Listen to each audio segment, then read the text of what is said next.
ಜಯಾವಲೋಕನ ವಿಶೇಷ ಕಾರ್ಯಕ್ರಮಕ್ಕೆ ಸ್ವಾಗತ. ನಾನು ಚೈತ್ರ ಕುಂದಾಪುರ. ವೀಕ್ಷಕರೇ, ಇವತ್ತು ಒಂದು ಹೊಸ ರೀತಿಯ ರಾಜಕೀಯ ಅಲೆ ಪ್ರಾರಂಭ ಆಗಿರುವಂತದ್ದು.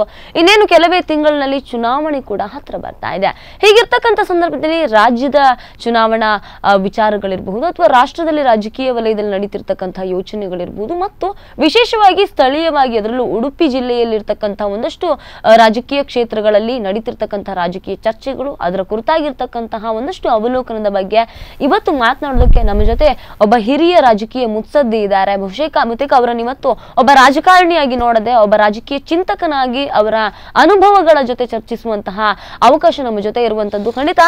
ಬಹುಶಃ ಇವತ್ತು ರಾಜಕೀಯದ ವಿವಿಧ ಮಜಲುಗಳನ್ನು ಕಂಡಿರ್ತಕ್ಕಂತಹ ಬಹುಶಃ ರಾಮಕೃಷ್ಣ ಹೆಗಡೆ ಅವರಿಂದ ಹಿಡಿದು JH ಪಟೇಲ್ ಅವರ ಕಾಲದಿಂದ ಹಿಡಿದು ಎಲ್ಲ ರೀತಿಯ ರಾಜಕೀಯ ಮಜಲುಗಳನ್ನ ಕೂಡ ಕಂಡಿರ್ತಕ್ಕಂಥ ಒಬ್ಬ ಹಿರಿಯ ರಾಜಕೀಯ ಮುತ್ಸದ್ದಿ ಜಯಪ್ರಕಾಶ್ ಹೆಗಡೆ ಅವರು ನಮ್ಮ ಜೊತೆ ಇದ್ದಾರೆ. ಬನ್ನಿ ಅವ್ರ ಜೊತೆ ಮಾತನಾಡೋಣ. ಕಾರ್ಯಕ್ರಮಕ್ಕೆ ಸ್ವಾಗತ ಸರ್ ನಿಮಗೆ. ಬಹುಶಃ ನಾವಿವತ್ತು ನಿಮ್ಮನ್ನ ರಾಜಕಾರಣಿಯಾಗಿ ನೋಡದೆ ಒಬ್ಬ ರಾಜಕೀಯ ಚಿಂತಕನಾಗಿ ನೋಡಬೇಕಾದಂತ ಅನಿವಾರ್ಯತೆ ಇವತ್ತಿನ ರಾಜಕೀಯ ವಲಯದಲ್ಲಿ ಇದೆ ಅಂತ ಅನ್ಸುತ್ತೆ. ಖಂಡಿತ, ಅದು ಬಹಳ ಸಂತೋಷ. ಆ ರೀತಿಯಲ್ಲಿ ನೀವು ನನ್ನನ್ನು ತಗೊಂಡ್ರೆ ಅದಕ್ಕಿಂತ ಸಂತೋಷ ಬೇರೆ ಏನು ಬರಲಿಕ್ಕಿಲ್ಲ ಸರ್. ಒಟ್ಟು ಇವತ್ತಿನ ರಾಷ್ಟ್ರ ಇರ್ಬೋದು, ರಾಜ್ಯ ಮಟ್ಟದಲ್ಲಿ ಇರ್ಬೋದು, ಸ್ಥಳೀಯ ಇರ್ಬೋದು, ಸೊ ಇವತ್ತಿನ ರಾಜಕೀಯ ಯೋಚನೆಗಳು ಹೇಗಿದೆ ಅಂತ, ಇವತ್ತು ರಾಜಕೀಯದಲ್ಲಿ ಬಹಳಷ್ಟು ಬದಲಾವಣೆಗಳಾಗ್ತಾ ಇದೆ. ಸೊ ಒಟ್ಟು ರಾಜಕೀಯ ಚಿಂತನೆಯನ್ನು ಇಟ್ಕೊಂಡು ನೋಡೋದಾದ್ರೆ ರಾಜಕೀಯ ಲೋಕದಲ್ಲಿ ಹೇಗೆ ಪರಿವರ್ತನೆಗಳು ಬರ್ತಾ ಇದೆ ಅಂತ. ಹಿಂದೆ ವೈಯಕ್ತಿಕ ದೂಷಣೆಗಳು ಬಹಳ ಕಮ್ಮಿ ಇತ್ತು. ಇವತ್ತು ವೈಯಕ್ತಿಕ ದೂಷಣೆಗಳು ಜಾಸ್ತಿ ಆಗ್ತಾ ಹೋಗ್ತಾ ಇದೆ. ಅಭಿವೃದ್ಧಿಯ ವಿಷಯದಲ್ಲಿ ಚರ್ಚೆಗಳಿಗಿಂತ ಕೇವಲ ಸಾರ್ವಜನಿಕ ಸಭೆಗಳಲ್ಲಿ ಅಲ್ಲ, ವಿಧಾನಸಭೆಯಲ್ಲಿ ಸಮೇತ ಭಾಗವಹಿಸುವಂಥದ್ದು ಕಮ್ಮಿ ಆಗ್ತಾ ಇದೆ, ಭಾಳ ಕಮ್ಮಿ. ಮೊನ್ನೆ ಬೆಳಗಾಂನಲ್ಲಿ ನೋಡಿದ್ದೀರಿ ನೀವು, ಒಂದು ದಿವಸ 30 ಜನ, 60, ಮ್ಯಾಕ್ಸಿಮಮ್ ಇದ್ದದ್ದು 69 ಜನ. ಹಾಗಾದರೆ ಜನ ಯಾಕೆ ಆಯ್ಕೆಯನ್ನು ಮಾಡಿ ಕಳಿಸ್ತಾರೋ ಅನ್ನೋದೊಂದು ಪ್ರಶ್ನೆ ಇದೆ. ಈಗ ನಾನು ಆಯ್ಕೆಯಾಗಿ ಹೋದ ಮೇಲೆ ಜನರ ಸಮಸ್ಯೆಗಳ ಬಗ್ಗೆ ಅಲ್ಲಿ ಚರ್ಚೆಯನ್ನು ಮಾಡಲಿಕ್ಕೆ ಪ್ರಯತ್ನ ಮಾಡಬೇಕಾಗ್ತದೆ. ಅಲ್ಲಿ ಬಹಳ ಮುಖ್ಯವಾಗಿ ಒಂದು ರಾಜ್ಯಪಾಲರ ಭಾಷಣ ಮತ್ತು ಬಜೆಟ್, ಇದೆರಡರ ಮೇಲೆ ಸ್ಕೈಸ್ ದ ಲಿಮಿಟ್. ಯಾವ ವಿಷಯ ಬೇಕಾದರೂ ಚರ್ಚೆ ಮಾಡಲಿಕ್ಕೆ ಅವಕಾಶ ಇದೆ, ಅದಕ್ಕೆ ಹೆಚ್ಚು ಸಮಯ ಸಿಗ್ತದೆ. ಅಂಥದ್ರಲ್ಲಿ ನಾವು ಎಲ್ಲ ವಿಷಯಗಳನ್ನು ಚರ್ಚೆ ಮಾಡಬೇಕು. ಮತ್ತು ಎಲ್ಲ ಇಲಾಖೆಗಳಿಗೆ ಸರಿಯಾದ ಅನುದಾನ ಸಿಕ್ಕಿದೆಯಾ, ಯಾವುದಕ್ಕೆ ಜಾಸ್ತಿ ಕೊಡಬೇಕು, ಯಾವುದಕ್ಕೆ ಕಮ್ಮಿ ಕೊಡಬೇಕು ಅನ್ನೋದು ಚರ್ಚೆ ನಡೀತದೆ. ಅದು ಯಾವುದೂ ಆಗ್ತಾ ಇಲ್ಲ. ಕೇವಲ ಅಲ್ಲಿ ಸಹ ನನ್ನ ಕ್ಷೇತ್ರ ಅನ್ನುವಂಥದ್ದು ಬರಬಾರ್ದು, ಬಜೆಟ್ನಲ್ಲಿ ನನ್ನ ಕ್ಷೇತ್ರ ಅಂತ ಬರಬಾರ್ದು. ರಾಜ್ಯದ ವಿವಿಧ ಇಲಾಖೆಗಳಿಗೆ ಏನು ಅನುದಾನವನ್ನು ಕೊಟ್ಟಿದ್ದಾರೆ ಅದು ಸರಿ ಅನ್ನುವಂಥದ್ದು ಚರ್ಚೆ ಆಗಬೇಕಾಗ್ತದೆ. ರಾಜ್ಯಪಾಲರ ಭಾಷಣದಲ್ಲಿ ಎಲ್ಲದರ ಬಗ್ಗೆಯೂ ಚರ್ಚೆ ಮಾಡಲಿಕ್ಕಾಗ್ತದೆ. ಇದು ಆಗ್ತಾ ಇಲ್ಲ ಅನ್ನುವಂಥದ್ದು ನೋವು. ಈಗ ನಮ್ಮನ್ನು ಆಯ್ಕೆ ಮಾಡಿ ಕಳಿಸಿದ ಮೇಲೆ ಜನರ ಸಮಸ್ಯೆಗಳನ್ನು ಚರ್ಚೆ ಮಾಡಲಿಕ್ಕೆ ವಿಧಾನಸಭೆಯಲ್ಲಿ ಅವಕಾಶ ಇದ್ದದನ್ನು ಉಪಯೋಗ ಮಾಡಿಕೊಳ್ಳೋದಿಲ್ಲ. ಮತ್ತು ಶಾಸಕನ ಮುಖ್ಯ ಜವಾಬ್ದಾರಿ ಅಂಥದ್ದು ಶಾಸನವನ್ನು ರಚನೆಯನ್ನು ಮಾಡುವಾಗ ಅದರ ಬಗ್ಗೆ, ಯಾಕಂದರೆ ಸರ್ಕಾರ ಒಂದು ವೇಳೆ ಶಾಸನವನ್ನು ರಚನೆ ಮಾಡುವಾಗ, ಕಾನೂನು ಮಾಡುವಾಗ ಅದು ತಪ್ಪಾದರೆ ಅದು ಜನರ ಮೇಲೆ ಪರಿಣಾಮ ಬೀರ್ತದೆ. ಅಥವಾ ಯಾರಾದರೂ ಅದಕ್ಕೆ ತೊಂದರೆ ಆದವರು ಕೋರ್ಟಿಗೆ ಹೋಗುವಂಥ ಪರಿಸ್ಥಿತಿ. ಯಾವುದೇ ಕಾನೂನನ್ನು ವಿಧಾನಸಭೆ ಅಥವಾ ಲೋಕಸಭೆಯಲ್ಲಿ ಮಾಡಿದ್ದು it is subject to judicial review. ಅದನ್ನು ಕೋರ್ಟ್ನವರು ಸರಿ ಇದೆ ಅನ್ನುವವರೆಗೆ ಅದನ್ನು ಒಪ್ಪಲಿಕ್ಕೆ ಆಗೋದಿಲ್ಲ. ಯಾರಾದರೂ ಕೋರ್ಟಿಗೆ ಹೋದರೆ, ಹೋಗಲೇಬೇಕಂತೇನಿಲ್ಲ, ಹೋದಾಗ ಇಲ್ಲಿದ್ದು ಜನ ಅದನ್ನು ಅನುಭವಿಸುವಂಥ ಪರಿಸ್ಥಿತಿ ನಿರ್ಮಾಣ. ಅದಕ್ಕೋಸ್ಕರ ಈ 3 ವಿಷಯಗಳನ್ನು, ಒಂದು ರಾಜ್ಯಪಾಲರ ಭಾಷಣ, ಒಂದು ಆಯವ್ಯಯ ಮಂಡನೆ ಮಾಡಿದಾಗ, ಒಂದು ಶಾಸನವನ್ನು ರಚನೆ ಮಾಡಿದಾಗ, ಇಲ್ಲದ್ರೆ ಏನಾಗ್ತದೆ, ಅವನು ಕೇವಲ ಸದಸ್ಯನಾಗಿ ಉಳಿತಾನೆ ಬಿಟ್ಟರೆ ಶಾಸಕನಾಗುವುದಿಲ್ಲ. ಸರಿ, ಸಾಮಾನ್ಯವಾಗಿ ಇವತ್ತು ರಾಜ್ಯ ರಾಜಕಾರಣದಲ್ಲಿ ಒಂದಷ್ಟು ಹೊಸ ಬದಲಾವಣೆಗಳು ಬರ್ತಾ ಇರುವಂತದ್ದು. ಎಲ್ಲ ಒಂದು ರೀತಿಯಲ್ಲಿ ರಾಷ್ಟ್ರದಲ್ಲಿ ಬಿಜೆಪಿಯ ಪರ ವಲ ಇರುವಂತಹ ಯೋಚನೆಗಳಿದ್ರೆ, ರಾಜ್ಯದಲ್ಲಿ ಕಾಂಗ್ರೆಸ್ ಸರ್ಕಾರ ಆಡಳಿತದಲ್ಲಿ ಇದ್ರ ನಡುವೆ ಹೊಸ ರಾಜಕೀಯ ಪಕ್ಷಗಳು ಹುಟ್ಟಿಕೊಳ್ತಾ ಇವೆ. ಅನುಪಮ ಶೆಣೈ ಅವರ ಹೊಸ ರಾಜಕೀಯ ಪಕ್ಷ ಬರ್ತಾ ಇದೆ. ಉಪೇಂದ್ರ ಅವರದ್ದೇನೋ ಒಂದು ಹೊಸ ಪ್ರಜಾಕೀಯ ಅನ್ನುವಂತಹ ಪ್ರಯೋಗ ನಡೀತಾ ಇದೆ. ಸೊ ಈ ತರಹದ ಪ್ರಯೋಗಗಳು ಎಷ್ಟು ಬೇಕು ಇವತ್ತಿನ ರಾಜಕೀಯ ವಲಯಕ್ಕೆ ಅಂತೀರಾ? ಅದು ಅವರವರಿಗೆ ಬಿಟ್ಟಂತದೆ. ಅಂದರೆ ಅವರಿಗೆ ತಾವು ಪಕ್ಷವನ್ನು ಕಟ್ಟಿ ಗೆಲ್ತೇವೆ ಮಾತ್ರ ಅಲ್ಲ, ಗೆಲ್ಲಿಸ್ತೇವೆ ಅಂತ ಅಭಿಪ್ರಾಯ ಇದ್ದರೆ ಅವರಿಗೆ ಅವರ ಹಕ್ಕದು, ಅದನ್ನು ತಡೀಲಿಕ್ಕಾಗೋದಿಲ್ಲ. ಆದರೆ ನನಗೆ ಸ್ವತಃ ನಾನೊಂದು ಪಕ್ಷವನ್ನು ಕಟ್ಟಿ ನನಗೆ ಬೆಳೆಸ್ತೇನೆ ಅಂತ ಒಂದು ಧೈರ್ಯವೂ ಇಲ್ಲ. ಈ ಬದಲಾವಣೆಯಲ್ಲಿ ಒಂದು ಕಡೆಯಲ್ಲಿ ರಾಷ್ಟ್ರೀಯ ಪಕ್ಷಗಳು, ಇನ್ನೊಂದು ಕಡೆಯಲ್ಲಿ ರಾಜ್ಯ ಮಟ್ಟದಲ್ಲಿರುವಂಥ ಪಕ್ಷದಲ್ಲಿ ಉಳಿದಂಥದ್ದು ಕೇವಲ ಕಾಂಗ್ರೆಸ್ಸು, BJP ಮತ್ತು ಜಾತ್ಯತೀತ ಜನತಲ್ಲ. ಒಂದು ಭಾಗದಲ್ಲಿ ದೇವೇಗೌಡರು ಮತ್ತು ಕುಮಾರಸ್ವಾಮಿ ಅವರ ನೇತೃತ್ವದಲ್ಲಿ ಏನಿದೆ ಅವರು ಒಂದು ಭಾಗದಲ್ಲಿ ಪ್ರಬಲವಾಗಿ ಇದ್ದಾರೆ, ಸೀಟ್ಗಳನ್ನು ಗೆಲ್ತಾ ಇದ್ದಾರೆ. ಮಧ್ಯದಲ್ಲಿ ಬೇರೆ ಯಾರಿಗೆ ಎಷ್ಟು ಅವಕಾಶ ಇದೆ ಇನ್ನು ಪರೀಕ್ಷೆ ಆಗಬೇಕಷ್ಟೇ. ಉಪೇಂದ್ರ ಅವರದ್ದು ಪರೀಕ್ಷೆ ಆಗಬೇಕು, ಮತ್ತೆ ಅನುಪಮ ಶೆಣೈ ಅವರದ್ದು ಪರೀಕ್ಷೆ ಆಗಬೇಕು. ಈ ಚುನಾವಣೆಯಲ್ಲಿ ಆಗ್ಬೋದು ಕಾಣ್ತದೆ. ಎಸ್, ಸಾಮಾನ್ಯವಾಗಿ ಈ ವಿಚಾರವನ್ನು ನಾವು ಗಮನಿಸೋದು, ನೀವು ಬಹಳಷ್ಟು ಬೇರೆ ರಾಜಕೀಯ ಪಕ್ಷಗಳನ್ನು ನೋಡಿದ್ದೀರಾ, ಪಕ್ಷೇತರರಾಗಿ ನಿಂತು ನೋಡಿದ್ದೀರಾ, ಒಂದು ರೀತಿಯ ಎಲ್ಲಾ ರೀತಿಯ ರಾಜಕೀಯ ವಲಯಗಳನ್ನು ಕೂಡ ನೋಡಿ ಬಂದವರು.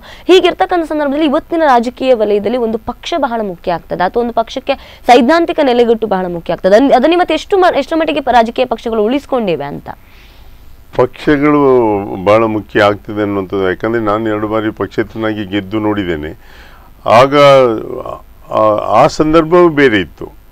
ನನಗೆ ಬಹಳಷ್ಟು ಅವಕಾಶ ಕೊಟ್ಟರು. ಪಕ್ಷೇತರನಾಗಿ ಗೆದ್ದು ಹೋದರೂ ಸಹ ವಿಧಾನಸಭೆಯಲ್ಲಿ ಬಹಳಷ್ಟು ಅವಕಾಶ ಸಿಕ್ಕಿತ್ತು. ಇವತ್ತು ಪಕ್ಷೇತರನಾಗಿ ಗೆದ್ದು ಹೋದರೆ ಅಥವಾ ಹೊಸ ಪಕ್ಷದಲ್ಲಿ ಒಬ್ಬರೇ ಗೆದ್ದು ಹೋದಾಗ ಸಮಯ ಬಹಳ ಕಮ್ಮಿ ಸಿಗ್ತದೆ. ಅದು ವಿಧಾನಸಭೆಗಿಂತ ಲೋಕಸಭೆಯಲ್ಲಿ ಹೇಳೋದಾದರೆ ಈಗ ಮಾನ್ಯ ದೇವೇಗೌಡರಿಗೆ, ಮಾಜಿ ಪ್ರಧಾನಿ, ಅವರಿಗೆ 5 ನಿಮಿಷಕ್ಕಿಂತ ಜಾಸ್ತಿ ಕೊಡೋದಿಲ್ಲ ಅಲ್ಲಿ. ಹಾಗಾಗಿ ಯಾವುದಾದ್ರೂ ರಾಜಕೀಯ ಪಕ್ಷದಲ್ಲಿದ್ದಾಗ ಅವರಿಗೆ ಒಂದು ಸಮಯವನ್ನು ಅಲಾಟ್ ಮಾಡ್ತಾರೆ. ರಾಜಕೀಯ ಒಂದೊಂದು ಪಕ್ಷಕ್ಕೆ ಅದು ಒಂದು ಮೀಟಿಂಗ್ ಆಗಿ ಸ್ಪೀಕರ್ ಚೇಂಬರ್ನಲ್ಲಿ ಒಂದೊಂದು ಪಕ್ಷಕ್ಕೆ ಇಂತಿಷ್ಟು ಅಂತ ಸಮಯವನ್ನು ಕೊಡ್ತಾರೆ. ಅದರಲ್ಲಿ ಆ ಪಕ್ಷಗಳು ಅವರ ಸದಸ್ಯರಿಗೆ ನೀವಿಂಥ ಸಬ್ಜೆಕ್ಟ್ ಮಾತಾಡಿ ಇಂತಿಷ್ಟು ಸಮಯ ಅಂತ ಹೇಳ್ತಾರೆ. ಅದನ್ನು ಬಿಟ್ಟರೆ ಪಕ್ಷೇತರನಾಗಿ ಹೋದಾಗ ನಂದೊಂದು ಇಟ್ಸ್ ಎ ರೇರ್ ಕೇಸ್, ನನಗೆ ಹೆಚ್ಚು ಅವಕಾಶಗಳು ಸಿಕ್ತು. ಅದನ್ನು ಉಪಯೋಗವನ್ನು ಮಾಡಿಕೊಂಡೆ. ಹೆಚ್ಚಾಗಿ ಹಿಂದೆ ಕೂತ್ಕೊಂಡಾಗ ನನಗೆ ಒಂದು ಫ್ಲೋರ್ ಲೀಡರ್ ಅಂತ ಹೇಳಿ ಫ್ರಂಟ್ ಬೆಂಚ್ನಲ್ಲಿ ಕೂರಿಸಿದ್ರು. ಅದು ಬಹಳ ಒಳ್ಳೆಯ ಸಮಯ. ನನಗೆ ಅದನ್ನು ಸಮಯವನ್ನು ಉಪಯೋಗ ಮಾಡ್ಕೊಳ್ಳಿಕ್ಕೆ ಆಯ್ತು. ಆದರೆ ಒಬ್ಬರೇ ಗೆದ್ದು ಹೋದಾಗ ಸಮಯ ಬಹಳ ಕಮ್ಮಿ ಸಿಗ್ತದೆ. ಅದು ಎಲ್ಲಿ ಕೂತ್ಕೊಂಡ್ರೂ ಮುಖ್ಯ ಅಲ್ಲ, ಹಿಂದಿನ ಬೆಂಚ್ನಲ್ಲಿ ಕೂತ್ಕೊಳ್ಬಹುದು, ಆದರೆ ಸಮಯ ಎಷ್ಟು ಸಿಗ್ತದೆ ಅನ್ನೋದು ಬಹಳ ಮುಖ್ಯ. ಸರ್, ಬಹುಶಃ ಈ ವಿಚಾರವನ್ನು ನೋಡೋದಾದ್ರೆ ನಿಮ್ಗೆ ಅವಕಾಶಗಳು ಬಹಳಷ್ಟು ಸಿಕ್ಕಿತ್ತು. ಬಹುಶಃ ಈ ಹಿಂದೆ ಸಚಿವರಾಗಿರ್ತಕ್ಕಂಥ ಸಂದರ್ಭಗಳಿರಬಹುದು, ನಿಮ್ಮ ಅವಕಾಶಗಳು ಬಹಳಷ್ಟು ಇದ್ದು. ಎಲ್ಲೋ ಒಂದು ರೀತಿಯಲ್ಲಿ ಮಾತುಗಳು ಕೂಡ ಕೇಳಿ ಬರ್ತಿದ್ದು. ಜಯಪ್ರಕಾಶ್ ಹೆಗ್ಡೆ ಅವರಿಗೆ ಕಾಂಗ್ರೆಸ್ ಕೂಡ ಬಹಳಷ್ಟು ಅವಕಾಶ ಕೊಡ್ತು, ಆದ್ರೂ ಅವ್ರು ಯಾಕೆ ಬಿಜೆಪಿಗೆ ಬಂದ್ರು ಅನ್ನುವಂಥ ಪ್ರಶ್ನೆ ಸಹಜವಾಗಿ ಬರೋ. ಈಗ SM ಕೃಷ್ಣ ಅವ್ರು ಬಂದಿರಬಹುದು, ನೀವು ಬಂದಿರಬಹುದು, ಒಂದಷ್ಟು ರಾಜಕೀಯ ವ್ಯಕ್ತಿಗಳನ್ನ ಬಿಜೆಪಿ ಹೈಜಾಕ್ ಮಾಡ್ತು ಅಂತಲೇ ಹೇಳ್ಬಹುದೇನೋ. ಸೊ ಈ ನಿಟ್ಟಿನಲ್ಲಿ ನಿಮ್ಮ ಅನಿಸಿಕೆ ಏನು? ನಿಜವಾಗ್ಲೂ ನಿಮ್ಗೆ ಕಾಂಗ್ರೆಸ್ ನಲ್ಲಿ ಯಾವುದನ್ನ ಮಾಡೋದಕ್ಕಾಗ್ಲಿಲ್ಲ, ಅದನ್ನು ಬಿಜೆಪಿ ಮಾಡಬೇಕು ಅನ್ಕೊಂಡಿದ್ದೀರಾ? ಕಾಂಗ್ರೆಸ್ ನಲ್ಲಿ ಅವಕಾಶ ಕೊಟ್ಟದಕ್ಕಿಂತ ಜಾಸ್ತಿ ನಾನು ಕಾಂಗ್ರೆಸ್ಗೂ ಅಷ್ಟೇ ಸಹಕಾರವನ್ನು ಕೊಟ್ಟಿದ್ದೆ. SM ಕೃಷ್ಣ ಅವರು ಮುಖ್ಯಮಂತ್ರಿ ಆಗಿದ್ದಾಗ, ಧರ್ಮಸಿಂಗ್ ಅವರು ಮುಖ್ಯಮಂತ್ರಿ ಆಗಿದ್ದಾಗ ಅವರ ಒಂದಿಗೆ ಹೊಂದಾಣಿಕೆಯಲ್ಲಿ ಕೆಲಸವನ್ನು ಮಾಡ್ತಾ ಇದ್ದೆ ನಾನು. ಸದನದಲ್ಲಿ ಅವರು ಮಾಡಿದ ಒಳ್ಳೆಯ ಕೆಲಸವನ್ನು ನಾನು ಅಪ್ರಿಷಿಯೇಟ್ ಮಾಡ್ತಾ ಇದ್ದೆ. ತಪ್ಪಂತ ಹೇಳ್ತಾ ಇದ್ದೆ.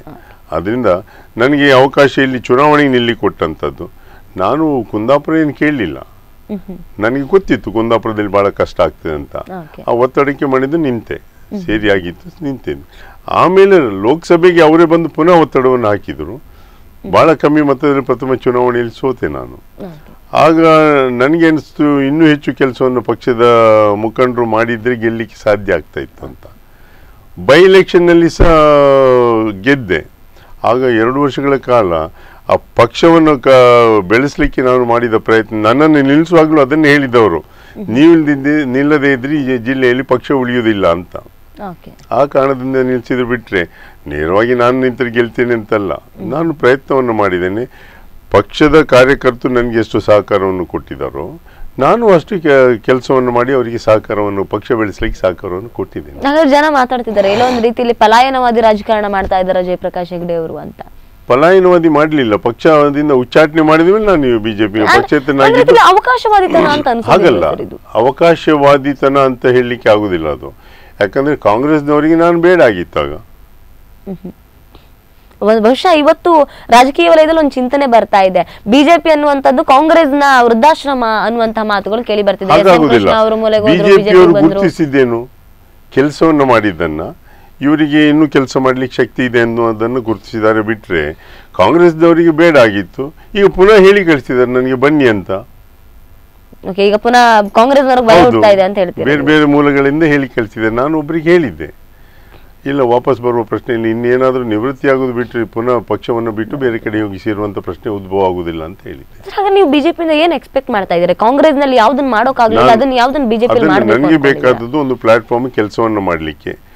ಇವರೊಟ್ಟಿಗೆ ಸೇರಿ ಒಂದು ಹಲವು ತಿಂಗಳುಗಳಾದದ್ದಷ್ಟೇ ಕೆಲಸವನ್ನು ಮಾಡಲಿಕ್ಕೆ ಅವಕಾಶವನ್ನು ಕೊಟ್ಟಿದ್ದಾರೆ.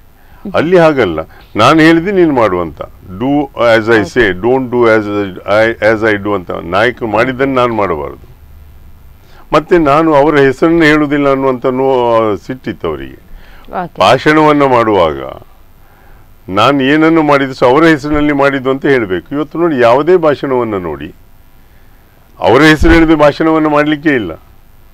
ಅದು ನನಗೆ ಅಭ್ಯಾಸ ಇಲ್ಲ. ನಾನು ಅದನ್ನು ಹೇಳಿದ್ದೆ. ಜನತಾದಳದಲ್ಲಿ ಇದ್ದಾಗ ಈ ಅಭ್ಯಾಸ ಇರಲಿಲ್ಲ. ನಂತರ ನಾನು ಪಕ್ಷೇತರನಾಗಿದ್ದೆ, ನನಗೆ ಬೇರೆ ನಾಯಕರಿರಲಿಲ್ಲ.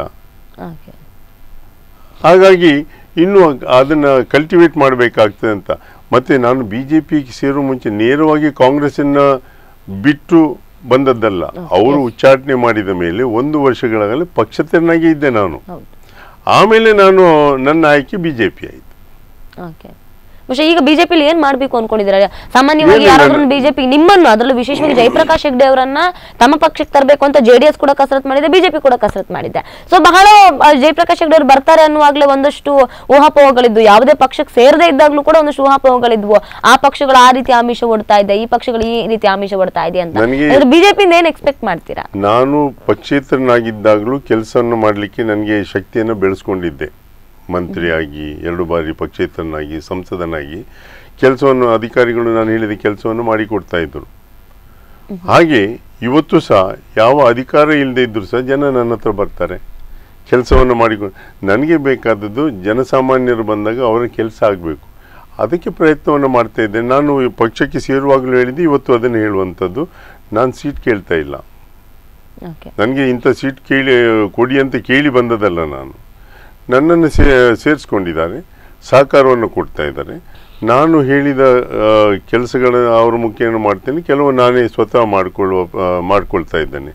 ಅದಕ್ಕೋಸ್ಕರ ಅವರು ಎಲ್ಲಿಯಾದರೂ ಇಂಥ ಕಡೆಯಲ್ಲಿ ನೀವು ನಿಂತಾಗ ಮಾತ್ರ ಗೆಲ್ಲುವಂಥದ್ದು ಅಂತ ಅಭಿಪ್ರಾಯಕ್ಕೆ ಬಂದು ನನಗೆ ಹೇಳಿದಾಗ ಮಾತ್ರ ನಾನು ನಿಲ್ತೇನೆ ಬಿಟ್ಟು ನಾನಾಗಿ ಪಕ್ಷ ಯಾವುದೇ ಸೀಟನ್ನು ಕೇಳಲಿಕ್ಕೆ ಹೋಗುದಿಲ್ಲ. ಆದ್ರೆ ಎಲ್ಲೊಂದ್ ರೀತಿಯಲ್ಲಿ ಮಾತು ಬರ್ತಾ ಇದೆ, ನೀವು ಸೀಟ್ ಕೇಳದೆ ಹೋದ್ರು ಕೂಡ ಹಾಲಾಡಿ ಶ್ರೀನಿವಾಸ್ ಶೆಟ್ಟರ ಎದುರಾಳಿಯಾಗಿ ಬಿಜೆಪಿಯಲ್ಲಿ ಒಬ್ಬ ನಾಯಕನನ್ನ ತಯಾರು ಮಾಡೋದಕ್ಕೆ ಜಯಪ್ರಕಾಶ್ ಹೆಗ್ಡೆ ಅವರಂತ ಬಿಜೆಪಿ ಅಂತ. ಈಗ ಹಾಲಾಡಿ ಶ್ರೀನಿವಾಸ್ ಶೆಟ್ಟಿಗೂ ನಮಗೂ ವೈಯಕ್ತಿಕ ದ್ವೇಷ ಏನಿಲ್ಲ. ಆದ್ರೆ ಜಯಪ್ರಕಾಶ್ ಹೆಗ್ಡೆ ಅವರು ಹಾಲಾಡಿ ವಿರೋಧಿ ಬಣದಲ್ಲಿದ್ದಾರೆ, ಗುರುತಿಸ್ಕೊಂಡಿದ್ದಾರೆ ಅನ್ನುವಂತ ಮಾತುಗಳಿದೆ. ಅದಕ್ಕೇನ್ ಹೇಳ್ತೀರಾ? ಇಲ್ಲ, ಅವರೀಗ ಕುಂದಾಪುರದಲ್ಲಿ ಪಕ್ಷೇತರಾಗಿದ್ದಾರೆ, ಇನ್ನು ಪಕ್ಷಕ್ಕೆ ಸೇರಿಲ್ಲ. ಅವರು ಸೇರಿದಾಗ ಒಂದು ವೇಳೆ ಪಕ್ಷ ಅವರಿಗೆ ಸೀಟ್ ಕೊಡುವ ತೀರ್ಮಾನವನ್ನು ನಾನು ಕೆಲಸ ಮಾಡಬೇಕಲ್ವಾ? ಅದರ ಮುಂದಾಲೋಚನೆ ಇಟ್ಕೊಂಡು ಬಿಜೆಪಿ ತಂದಿರಬಹುದಾ? ನಾನು ಯಾವುದೇ ಕ್ಷೇತ್ರದಲ್ಲಿ ಯಾವ ಪಕ್ಷದವರು ಯಾರಿಗೆ ತೀರ್ಮಾನವನ್ನು ಮಾಡಿ ಸೀಟನ್ನು ಕೊಡ್ತಾರೆ ಅವರಿಗೆ ಕೆಲಸವನ್ನು ಮಾಡುವ ವ್ಯಕ್ತಿ ಅಲ್ಲ ಮುಖ್ಯ. ಅಲ್ಲೀಗ ನಾನು ಯಾವ ವ್ಯಕ್ತಿ ಅಭ್ಯರ್ಥಿಗೆ ಸೀಟನ್ನು ಕೊಡ್ತಾರೆ, ನಾನು ಸಹ ಸೀಟನ್ನು ಕೇಳ್ತಾ ಇಲ್ಲ ಅಂತ ಹೇಳಿದೆ ಅಲ್ಲ. ನನಗೂ ಸಹ ಸೀಟನ್ನು ಕೊಡಿ ಅಂತ ಕೇಳ್ತಾ ಇಲ್ಲ. ಅದರಿಂದ ನನ್ನ ಕರ್ತವ್ಯ ಇಷ್ಟೇ, ಪಕ್ಷ ಯಾರಿಗೆ ಸೀಟನ್ನು ಕೊಡ್ತದೆ ಅವರಿಗೆ ಕೆಲಸವನ್ನು, ಮತ್ತೆ ನಾನು ಇಂಥದ್ದೇ ಸೀಟು ಬೇಕು ಅಂತ ಒತ್ತಡವನ್ನು ಹಾಕುವಂಥದ್ದು ತಪ್ಪಾಗ್ತದೆ.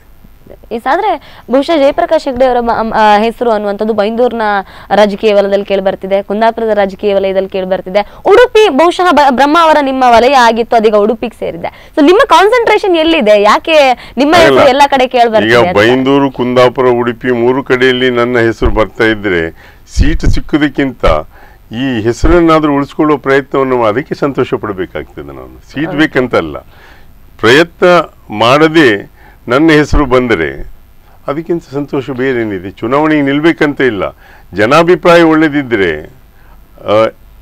ಎಂಡ್ ಆಫ್ ದಿ ಡೇ, ಅಂತ್ಯದಲ್ಲಿ ನಾವು ರಾಜಕೀಯದಿಂದ ನಿವೃತ್ತಿಯಾಗುವಾಗ ಬೇಕಾಗುವಂಥದ್ದು ನಾವು ಕೆಲಸವನ್ನು ಮಾಡಿದ್ದನ್ನು ಜನ ಗುರುತಿಸುವಂಥದ್ದು. ಅದಕ್ಕಿಂತ ದೊಡ್ಡದು ಬೇರೆ ಏನೂ ಇಲ್ಲ.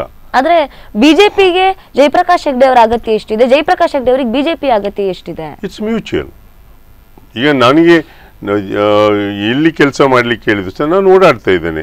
ನಾನು ಕಾಪುವಲ್ಲಿ ಕರೆದಾಗಲೂ ಹೋಗ್ತೇನೆ, ಕಾರ್ಕಳದಲ್ಲಿ ಕರೆದಾಗಲೂ ಹೋಗ್ತೇನೆ, ಉಡುಪಿ, ಕುಂದಾಪುರ, ಬೈಂದೂರು ಎಲ್ಲಿ ಕರೆದ್ರೂ ಹೋಗ್ತೇನೆ. ಯಾವ ಅಭ್ಯರ್ಥಿಗೆ ನನ್ನಿಂದ ಸಹಕಾರ ಬೇಕಂತ ಹೇಳ್ತಾರೆ, ಪಕ್ಷ ಎಲ್ಲಿಗೆ ಹೋಗುವಂತೆ ನಾನು ಹೋಗ್ತೇನೆ ಅಷ್ಟೇ. ಆದ್ರೆ ಕುಂದಾಪುರದಲ್ಲಿ ಹಾಲಾಡಿ ಅವರನ್ನ ಎದುರಿಸೋದಕ್ಕೆ ಒಬ್ಬ ಬಂಟ ಸಮುದಾಯದ ಸಮರ್ಥ ನಾಯಕ ಬೇಕು, ಅದಕ್ಕೆ ಜಯಪ್ರಕಾಶ್ ಹೆಗ್ಡೆ ಅವರನ್ನ ಎಲ್ಲ ಒಂದು ರೀತಿಯಲ್ಲಿ ಹಾಲಾಡಿ ವಿರೋಧಿ ಬಣವೋ ಅಥವಾ ಕಿಶೋರ್ ಅವರ ಬಣವೋ ತಯಾರು ಮಾಡ್ತಾ ಇದೆಯಾ ಅನ್ನುವಂತ ಮಾತುಗಳು ಕೇಳ್ತಿರುವಂತದ್ದು. ಅಲ್ಲಿ ಬಣ ಅಂತ ಇರ್ಲೇಬಾರ್ದು. ಚುನಾವಣೆ ಗೆಲ್ಬೇಕಂತ ಇದ್ರೆ ಬಣ ಅಂತ ಮಾಡ್ಲೇಬಾರ್ದು ನಾವು. ಪಕ್ಷ ಅಂತ ಹೋಗ್ಬೇಕಾಗ್ತದೆ. ಅಂದ್ರೆ ಇತ್ತೀಚೆಗೆ ನಡೆದ ಪರಿವರ್ತನಾ ರ್ಯಾಲಿಯ ಸಂದರ್ಭದಲ್ಲಿ ಕುಂದಾಪುರದಲ್ಲಿ ಬಣ ಇರುವಂತದ್ದು ಬಹಳ ಓಪನ್ ಆಗಿ ಗೊತ್ತಾಗಿರುವಂತ, ಅದನ್ನು ಮುಖಂಡರಿಗೆ ಹೇಳಿದ್ದೇನೆ ನಾನು. ಅದನ್ನು ಸರಿಪಡಿಸಿಕೊಂಡು ಹೋಗುವಂತದ್ದು ಮುಖಂಡರ ಜವಾಬ್ದಾರಿ ಆಗ್ತದೆ. ಸರ್, ನೀವು ಪರಿವರ್ತನಾ ರ್ಯಾಲಿಯ ವೇದಿಕೆಯಲ್ಲಿ ನೀವಿದ್ದಿದ್ರಿ, ಬಹುಶಃ ಹಾಲಾಡಿ ಶ್ರೀನಿವಾಸರು ವೇದಿಕೆ ಕೆಳಗಡೆ ಇದ್ರು, ಒಂದಷ್ಟು ಗೊಂದಲಗಳಾಗಿರುವಂತಹದ್ದು. പക്ഷെ ಇದಕ್ಕೆ ಕಾರಣ ಏನು ಮತ್ತೆ ಇದಕ್ಕೆ ಯಾವ ರೀತಿ ಪರಿಹಾರವನ್ನು ಕಂಡುಕೊಳ್ಬಹುದು? ಇದರ ಡ್ಯಾಮೇಜ್ ಇನ್ನೂ ಕೂಡ ಒಳಗಡೆ ಹಾಗೆ ಇದೆ ಅನ್ನುವಂತಹ ಮಾತುಗಳು ಇಷ್ಟೊತ್ತಿಗೆ ಸೇರಿ ಬಿಟ್ಟಿದ್ರಿ, ಗೊಂದಲವೇ ಇರ್ತಾ ಇರ್ಲಿಲ್ಲ. ಓಕೆ, ಈಗ ಅವತ್ತು ಬಂದಾಗ್ಲೂ ಸಹ ಅದೇ ದಿವಸ ಸೇರ್ಬೋದಿತ್ತು. ಯಾಕಂದ್ರೆ ಬೇರೆ JDSನವರು ಬೇರೆ ಬೇರೆ ಶಾಸಕರು ಬಂದು ಸೇರಿ ಆಗಿತ್ತು. ಓಕೆ, ಇವರು ಸೇರಿ ಬಿಟ್ಟಿದ್ರು. ಇವತ್ತು ಸಹ ಅಷ್ಟೇ, ಸೇರಿ ಬಿಟ್ರೆ ಅಲ್ಲಿ ಗೊಂದಲ ಇರುವುದಿಲ್ಲ. ಅಲ್ಲಿ ಚರ್ಚೆ ಶುರುವಾದ, ನಾನು ಭಾಷಣವನ್ನು ಮಾಡುವಾಗ ಸಹ ಇದನ್ನ ಸ್ಲೋಗನ್ಸ್ ಹೇಳಲಿಕ್ಕೆ ಶುರು ಮಾಡಿದ್ರು. ನಾನು ಹೇಳಿದೆ, ನಾನು ಭಾಷಣ ಮಾಡುವಾಗ ಯಾರು ಸ್ಲೋಗನ್ ಅನ್ನು ಹೇಳಬಾರ್ದು ಅಂತ ಹೇಳಿದೆ, ಅಲ್ಲಿ ನಿಲ್ಸಿದ್ರು. ಅದೇ ರೀತಿಯಲ್ಲಿ ಭಾಷಣ ಮಾಡುವಾಗ ಯಾವುದೇ ವ್ಯಕ್ತಿ ಆಗಲಿ ಅವರ ಪರ ವಿರೋಧ ಸ್ಲೋಗನ್ ಅನ್ನು ಹೇಳುವಂಥದ್ದು ತಪ್ಪಾಗ್ತದೆ. ಅದಾಗಬಾರ್ದು. ಅವರು ಪಕ್ಷಕ್ಕೆ ಆ ದಿವಸ ಸೇರ್ತಾರಂತೆ ಎಲ್ಲರ ನಿರೀಕ್ಷೆ ಇತ್ತು, ನಂದು ನಿರೀಕ್ಷೆ ಇತ್ತು. ಸೇರಿ ಬಿಟ್ಟಿದ್ರೆ ಆ ಸಮಸ್ಯೆ ಉದ್ಭವ ಆಗ್ತಾ ಇರಲಿಲ್ಲ, ಮುಂದುವರ್ಕೊಂಡು ಹೋಗ್ತಾ ಇತ್ತು. ಅವ್ರು ಸೇರದೇ ಇದ್ದದ್ರಿಂದ ಈ ಗೊಂದಲ ಬಿಟ್ರೆ, ಅವ್ರು ಸೇರಿದ್ರೆ ಈ ಗೊಂದಲ ಇರುವುದೇ ಇಲ್ಲ. ಪಕ್ಷ ತೀರ್ಮಾನ ಮಾಡ್ತದೆ, ಅವರಿಗೆ ಸೀಟ್ ಕೊಡ್ಬೇಕಾ, ಯಾರಿಗೆ ಕಿಶೋರಿಗೆ ಕೊಡ್ಬೇಕಾ, ಇನ್ನೊಬ್ರು ಯಾರಿಗೆ ಕೊಡ್ಬೇಕಾ ಅನ್ನುವಂಥ ತೀರ್ಮಾನ ಮಾಡಿ, ಯಾರಿಗೆ ತೀರ್ಮಾನ ಪಕ್ಷ ಮಾಡ್ತದೆ ಅವರಿಗೆ ಬೆಂಬಲವನ್ನು ಕೊಡುವಂಥದ್ದು ನಮ್ಮ ಜವಾಬ್ದಾರಿ ಆಗ್ತದೆ. ಎಸ್ ಸರ್, ಈ ವಿಚಾರದಲ್ಲಿ ಮತ್ತಷ್ಟು ಮಾತನಾಡ್ತೇನೆ, ಒಂದು ವಿರಾಮ ತಗೊಳ್ಳೋಣ. ವೀಕ್ಷಕರೇ, ಜಯಪ್ರಕಾಶ್ ಹೆಗಡೆ ಅವರ ಜೊತೆ ರಾಷ್ಟ್ರ ರಾಜಕೀಯ ಮತ್ತು ಸ್ಥಳೀಯ ಮಟ್ಟದ ರಾಜಕೀಯ ವಲಯದ ಕುರಿತಾಗಿರ್ತಕ್ಕಂಥ ಚರ್ಚೆಯನ್ನು ಮತ್ತಷ್ಟು ಮಾಡೋದಕ್ಕಿದೆ, ಇನ್ನಷ್ಟು ವಿಚಾರಗಳನ್ನ ಅವರಿಂದ ತಿಳ್ಕೊಳ್ಳೋದಕ್ಕಿದೆ. ಅದಕ್ಕೆ ಮುಂದೆ ಒಂದು ಪುಟ್ಟ ವಿರಾಮ.